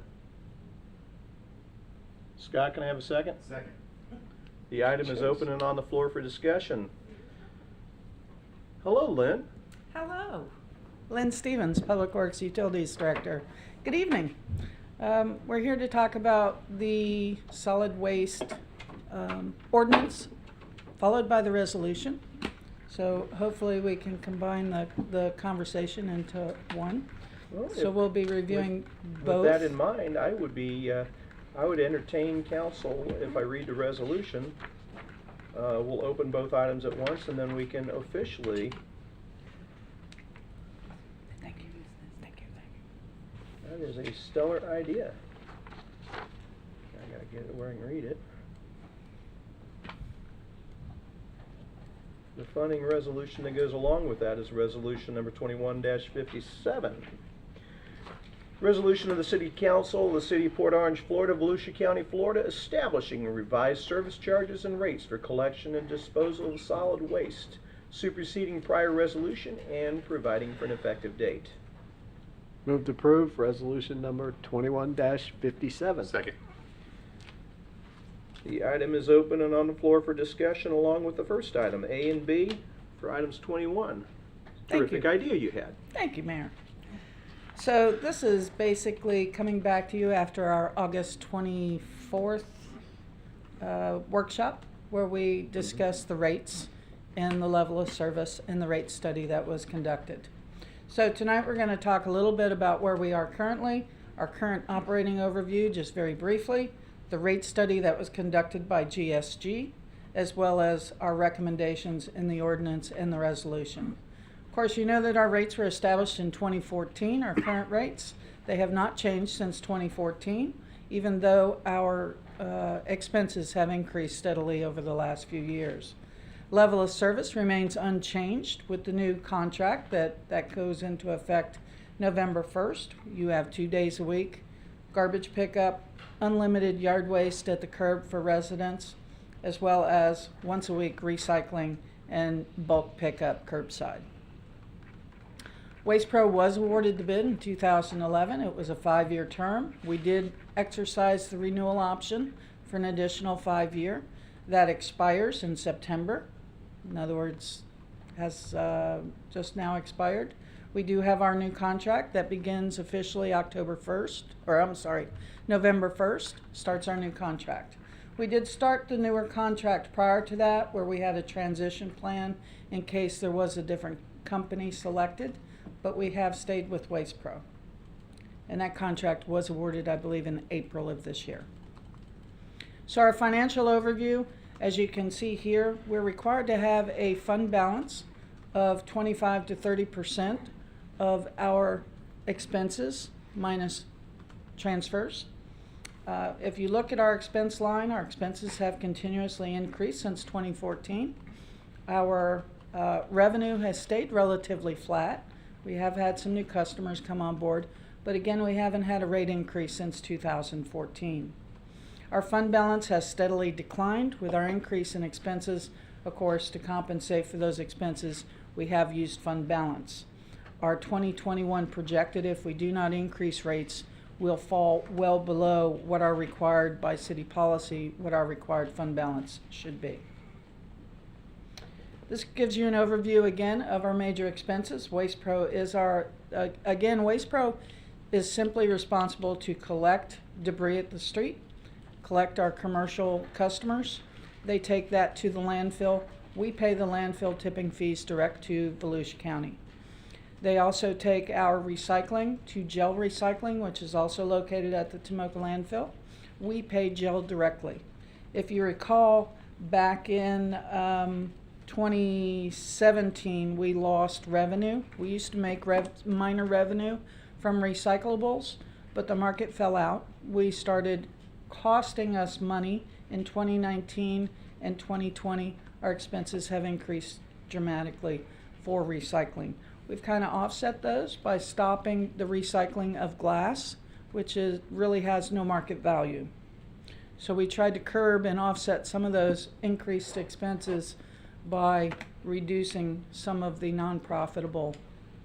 Before you get too far, I just Yes, want sir. to throw a clarifying comment on there, because we all hear we've stopped the recycling of glass. Yes, we have, but what we stopped doing was collecting the glass for recycling, because it actually wasn't being recycled. That was the problem. That is correct. You're So right, I Mayor. just want to make sure we put that clarifying comment out Yes, yes. Thank you for that. Yeah, and I was about to say the same thing, and so if you could just comment on that, or I guess I'll comment on that, because we will get asked about this again, is that the collection of glass and the recycling side of things actually was At costing almost us 3 times the rate, Yeah. because it was going through recycling, Right. and it didn't get recycled anyway. Yeah, and it doesn't have anything to do with It's the a city's shame. desire to want to recycle, because we do, but there is not a market for it, and so. And it's not just us. Yeah, and in the whole very recycling unfortunate. realm, for those that are following this, if there's no market for the recycled goods to be purchased, there's no value,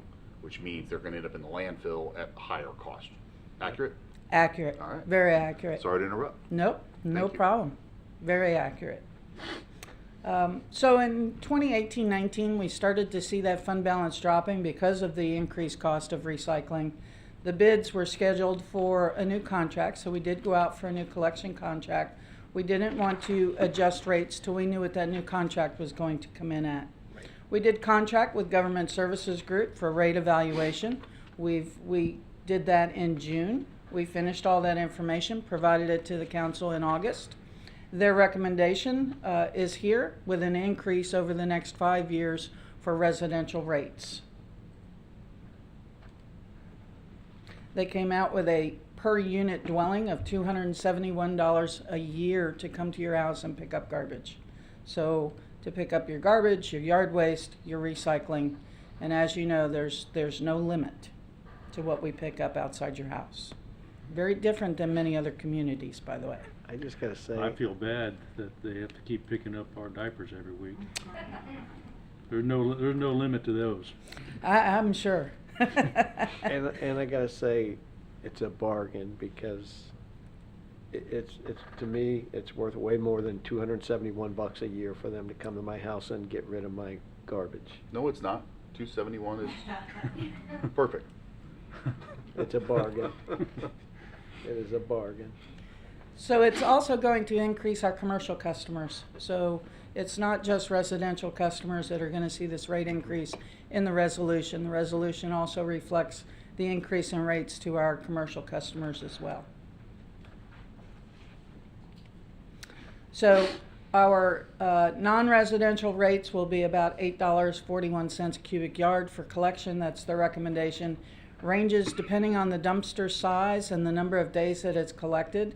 Commercial customers will range between $36.42 and $2,039 per month for that service. The $2,039 would be the largest 8-yard dumpsters that are collected 7 days a week. Oh, okay. So again, when you look at the revenue, this is an enterprise fund. It is neutral. It's not designed to make profit other than to maintain that fund balance. So everything that we do in this fund is just to support the activities of the fund. Kind of a pay-as-you-go mindset, right? Pretty much. Yeah. Yeah, we do keep, like I said, that 25 to 30% in our Sure. fund balance, just so that if anything catastrophic does happen, we have that money set aside. If you know, rates go up at the county landfill or jail makes a change in their rates, our rates are locked in, but there is a CPI adjustment every year on the Waste Pro contract. So this will also help compensate for some of that. So again, if we do nothing and we continue with the current rate structure, we will see a shortage of about $700,000 in our fund balance. So that will put us well below our 25% required by city policy. So we're recommending in the resolution the rates would be effective January 1, 2022. We selected that date so we would have plenty of time to get public education out there, to put it on the bills, to put it on the city website, make sure everyone knows that the rates are going to go up. We will maintain the same level of service. What the customers will see on their bills is that no longer will they see the energy fee, so that will go away. That seemed to be very, very confusing. Yeah. That's also one of the things in the ordinance that got changed. We removed that reference. Again, our rates have not changed since 2014. And the resolution will also have an automatic rate increase. So we're going to have, based on CPI, it's based on urban consumers that I know that we like from our finance department. It's not seasonally adjusted, and it is published by the Bureau of Labor Statistics. So it is for garbage service. It is based on the same CPI that Waste Pro uses for their annual adjustment. And we put a caveat in there that it's 5%, whichever is less. So it can never increase more than 5%. It's very rare. I think only once in the last 5 or 10 years have we seen CPI for garbage increase more than 5% or close to 5%. What is an average, maybe it's on one of these slides, I couldn't remember. What was the average increase for a household? I see the average for commercial. What was The average increase for the household will be $3.91 a month? per month. Thank you. Not the average, it will be. Okay. Starting in January. All right. Yes. Regardless of the size of their home. That's correct. $4, yep. Thank you. It also does have every October, the rates will change based on CPI. So October 2022, there will be another automatic rate increase Now, based why are on we doing it CPI. that way? We haven't done it. We haven't raised rates since 2014. Now we're going to move to a system where we're raising them automatically every year. What's the thought process for that? So the thought process is that's also what's in our contract with Waste Pro. And we also have labor. So we have personnel that we pay through our solid waste fund. So those are automatically increased, their wages each year. $15 based on an hour is going to impact this more in the next 5 years than it has in our recession era contract for the past 10 years. So is there a sunset on that?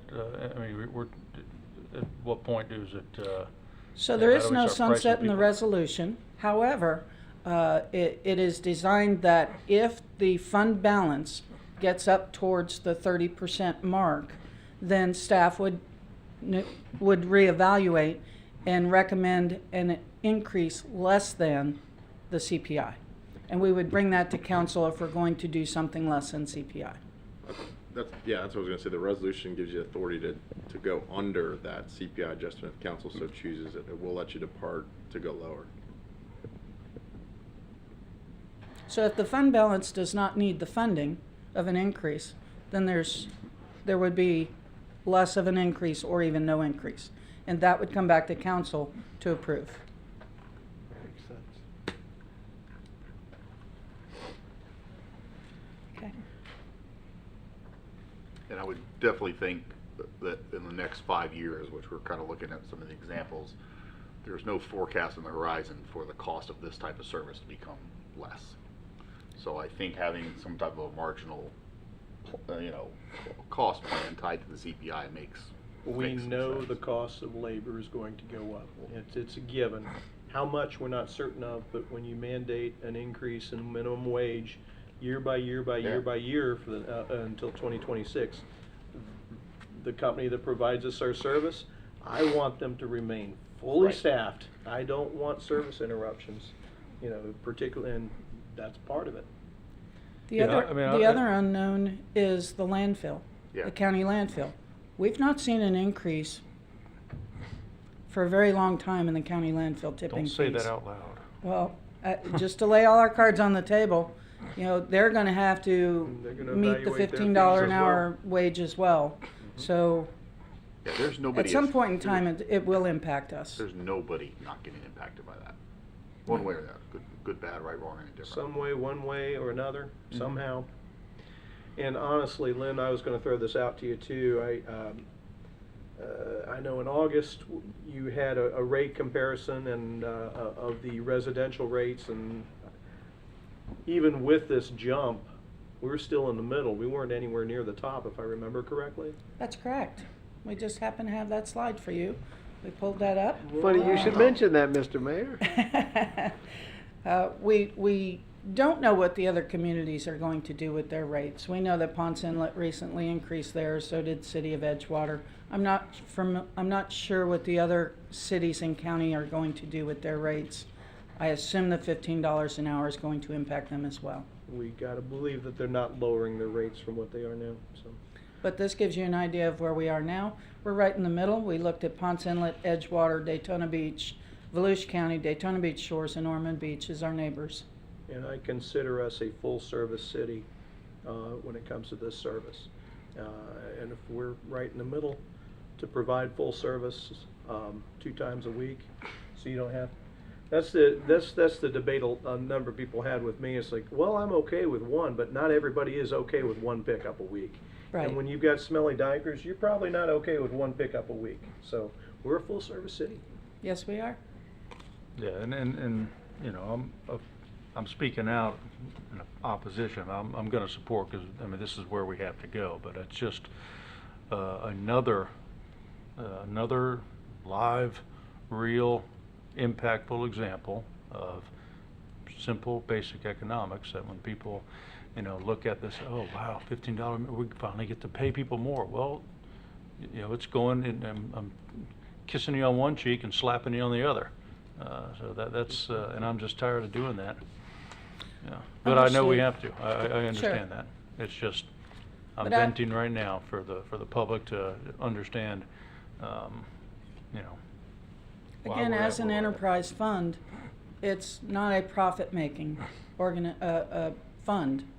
It is designed to solely support the expenses associated, and we have there are no expenses we can cut because most all of our expenses are contract services.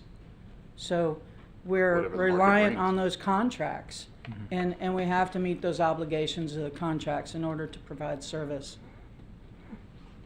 And I don't hear anybody saying to cut my service.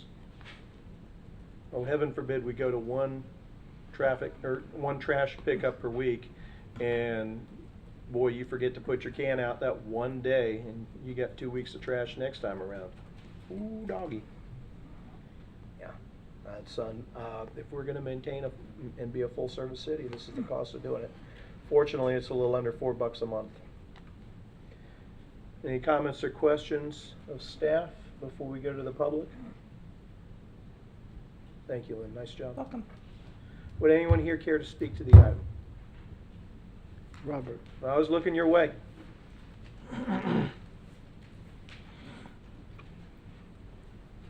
Mayor, council members, Robert Ryan Hagan, 1425 Dexter Drive North, Port Orange.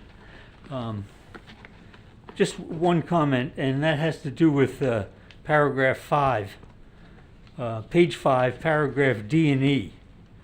And suddenly it starts talking about, D talks about mobile home parks and where there's a master water meter. And paragraph E talks about turning people's water off. And I just don't know how that snuck in there, if it was supposed to be there or not supposed to be there. Or was I reading an outdated copy? Lynn could probably answer, right? That's my comment. Thank you. So if I may, the reason why we put that in there is we'd always had services to mobile home parks. Many of our mobile home parks are master metered. Some are individually metered. If they're individually metered, they have a water service and they're billed garbage on the water service. Right. The master metered parks are not. So if they are singly given water service, just like a resident, if they don't pay their utility bill, their services are cut off for water and garbage.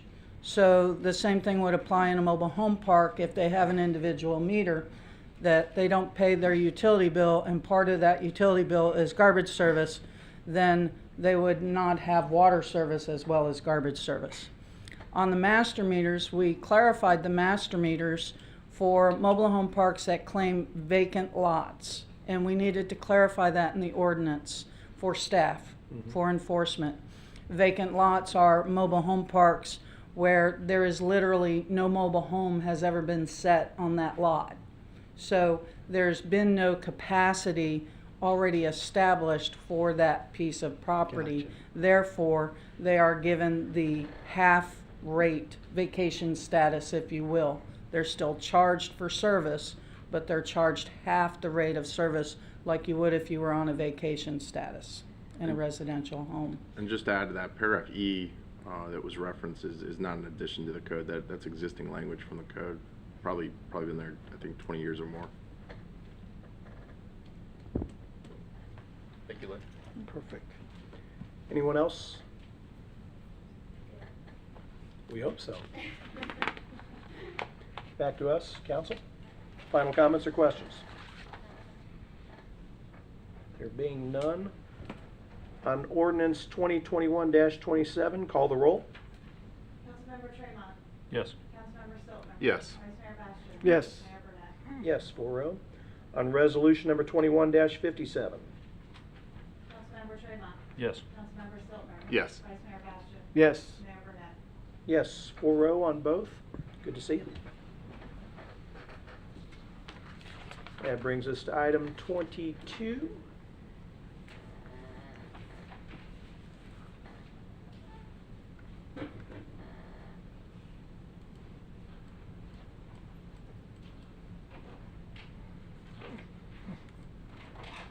Item 22 is resolution number 21-64. A resolution endorsing and conceptually approving the proposal for relocation of grant benefits and obligations for submission to the Florida Communities Trust. Resolution number 2164 is a resolution of the City Council of the City of Port Orange, Volusia County, Florida, endorsing and conceptually approving the proposal of the City of Port Orange, Florida, pursuant to Rule 62, 818.016 of the Florida Administrative Code for land exchange and relocation of the grant benefits and obligations for the Marcantonio property that was addressed previously at 3814 Halifax Drive to a portion of the Riverwalk Park property, which is contiguous to the, oh, I love this one, to the Hoffmeister Wilson property, a trust project site. We are authorizing the mayor and the city clerk to execute the same and providing for an effective date. Move to approve resolution number 21-64. Second. We have a motion, proper second. The item is open and on the floor for discussion. I know we've done a lot of work with this.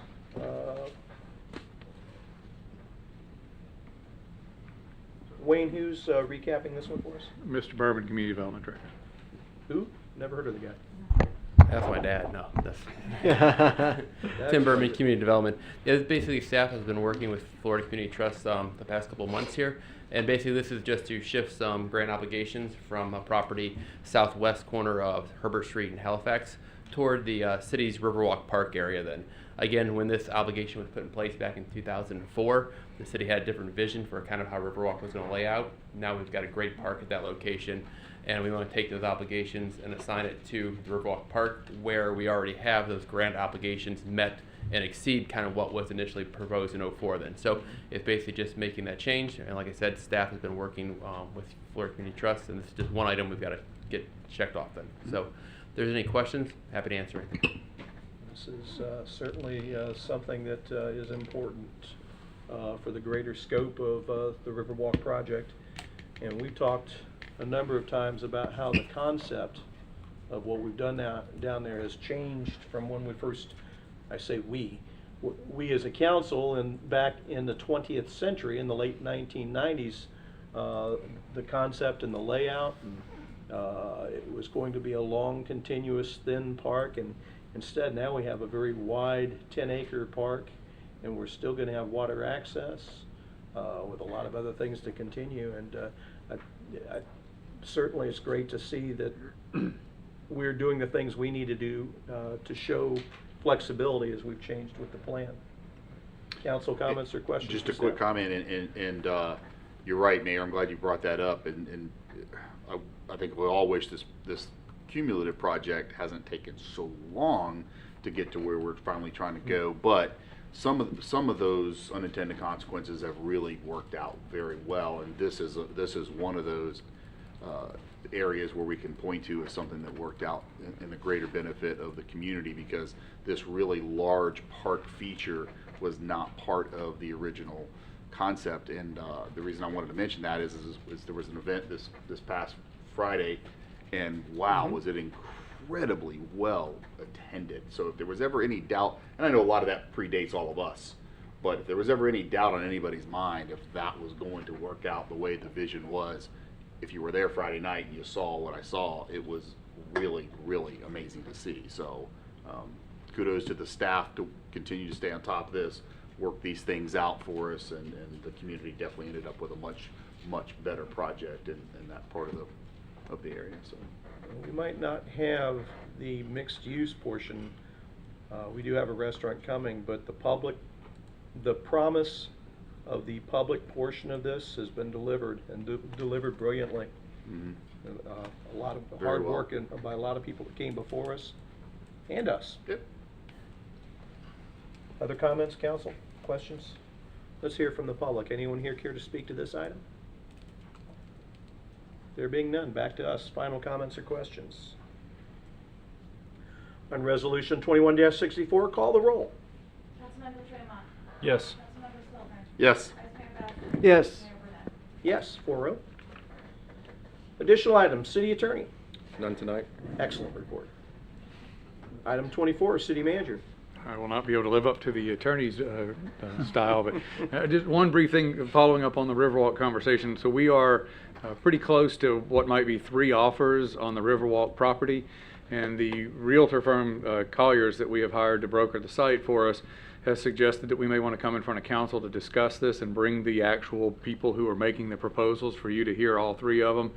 We're looking at trying to set this up to give them the time to go through what their proposals are. We would need a standalone night to do that, and Right. didn't know, we don't have to set it now. I just wanted to let you know that that was coming. They would like to do this before Thanksgiving. We have an off night on November 9th, which is the Tuesday in between the two meetings in November. If that's okay, I can have Robin get with you to start looking at that. If it doesn't work, we'll look at other nights, but at least letting you know that we're close to having what we believe by that night will be 3 offers for you to consider. That night you can like one of them, you can like not any of them, but at least it would allow the Colliers group to hear your feedback on the direction and give you an opportunity to hear what we're hearing from people who are interested in that site. I'm Could do holding the that ninth. night. Yeah, 9th is good. I'd like to look at alternate nights, if we could. I really want to be there. That would be a difficult night for me to attend. Okay. And I don't want to miss that. Have Robin can send you a series of options. Would it just be that night or that week? Just that night. It's my birthday. Sorry, folks. We're going to give you a birthday And- present. We can celebrate the 8th, the Okay. 10th, And- the weekend. Anything Oh, else? I Wayne? will. I'll celebrate all month, but, you know. Wayne, that it? Yes, sir. Okay. City Council Committee reports, Art House? Nothing from Art House, but I know I'm up next again for First Step. You know, we did have some discussion at our last meeting regarding the safe zone and the lack of use. Hold on. I did want to say something about Art House before. Sure, I'm sorry, go ahead. And I appreciate your rolling along with expediency. Art House did their sidewalk art festival. Oh, yes. And during Family Day weekend. And if you all haven't had a chance, I'm talking to everybody listening at home, to come out to City Hall and take a look at the art that's on the sidewalk behind the building, come out, please, and enjoy it while it lasts. It lasts a while, but it doesn't last forever. And it's a terrific fundraiser they do. They're actually, now they're talking about doing a second festival at One Daytona. And I talked to Cammie about a number of things with about Art House, and I know they're excited about moving into the rec. We'll be talking about maybe some things that we can do to help them with a rental agreement, but I just wanted to bring up the point that the Sidewalk Art Festival is something that they do for us that is a fundraiser for them, but gives to us for quite some time. So go out and enjoy it. Check it out. And you know, family and I, we walked our kids around, and that was during family days, and Yeah. that was just really cool watching them do that stuff. I can't draw stick figures, but watching them do that on a concrete is remarkable. Thanks for pointing that Imagine out. being on your knees for 6, 8, 10 hours a day on concrete, doing that chart. Oh, that's not easy. Very And impressive. they do it well. Go ahead, Chase. Yeah, just a note to our, you know, we had a discussion on at our last First Step meeting, and just regarding the safe zone and the lack of use from Port Orange. I just want to, you know, I know our police chief isn't here right now, but I'd like to know, you know, how that, maybe just an update as to how that's being implemented, you know, with our police department. While we're not, the argument that I made to our to the board was that while we may not be using the safe zone to actually send people there, it still remains a tool in the box that our officers have to keep our parks clean. So there is, at the very least, a legal option for us to offer an alternative. And the way, from what I understand, the last time previous chief gave a report is that they're making the offer, people just don't want to go. But if you can you speak to that, Mr. Jones? Yeah, no problem. So you're exactly right. The safe zone, even if there's not an individual actually being brought to the safe zone, it opens up a bunch of different ordinance enforcement options for our officers. That you know, lets them keep the parks clean, you know, keeps people out of the parks after hours. Some of these things that we wouldn't otherwise be able to enforce are now viable for enforcement and are being enforced. So whether there's a body in the safe zone or not, it is a critical enforcement tool for our PD. And that's the message I communicated. I think I want to ask something, and I hate to ask anything more of our guys out there. However, a good question was brought up was, when people look at those numbers, the thought is, well, wait a second, Port Orange has only used the safe zone 2 times. Why are we investing in that? So, again, hate to ask anybody to do any additional leg or paperwork, but would it be in our best interest to just jot down a record every time an officer comes in contact and utilizes that feature that we have, that tool in our box, to move someone along or make the offer and it's declined, so we can record at least and have some sort of quantitative data to say, listen, while we're not being used over here, we're using it in this manner and it's worth the investment, so our taxpayers can say, okay, I see the benefit of it. Is that realistic to We do ask? track that. We do track that. All right, well, then we should, I'd like to report those numbers perhaps It's in to. the weekly every week. To that interaction. Contacts, All right. number of contacts. Where it's being offered. The number of Take 'em- contacts take is 'em under to the the employee safe zone. section of the weekly every It's in the week. weekly. All right, Every week. very good. Check it out. That's all I got. You got it. Port Orange, South Daytona Chamber of Commerce. While Wayne thought he needed to take a vacation for some reason, I met with them with the deputy city manager on Friday, and one of the takeaways is that if we do decide to do our town hall, which we previously postponed, on a Thursday night, they will more than happy adjust their schedule and their time to use it as a lead-in to help get people from their monthly evening chamber event into our town hall. And frankly, anything that we can do to drum up interest and get people to come to a town hall prior to us doing a strategic plan that we're talking about doing in the spring, I think it's important that we do some outreach type things to hear from the public. It probably won't be till January. Just looking at November, December, everybody's busy, and I do think that the fact that we postponed it to make sure that all 5 of us can participate is important. So just wanted to let you know that we talked to the chamber about that, and they're still willing. Roundtable of elected officials, that won't take long to report since this month's meeting was canceled. I will let you know what's on the agenda for next time. Any other business come before us this evening? There being none, everybody have a good night.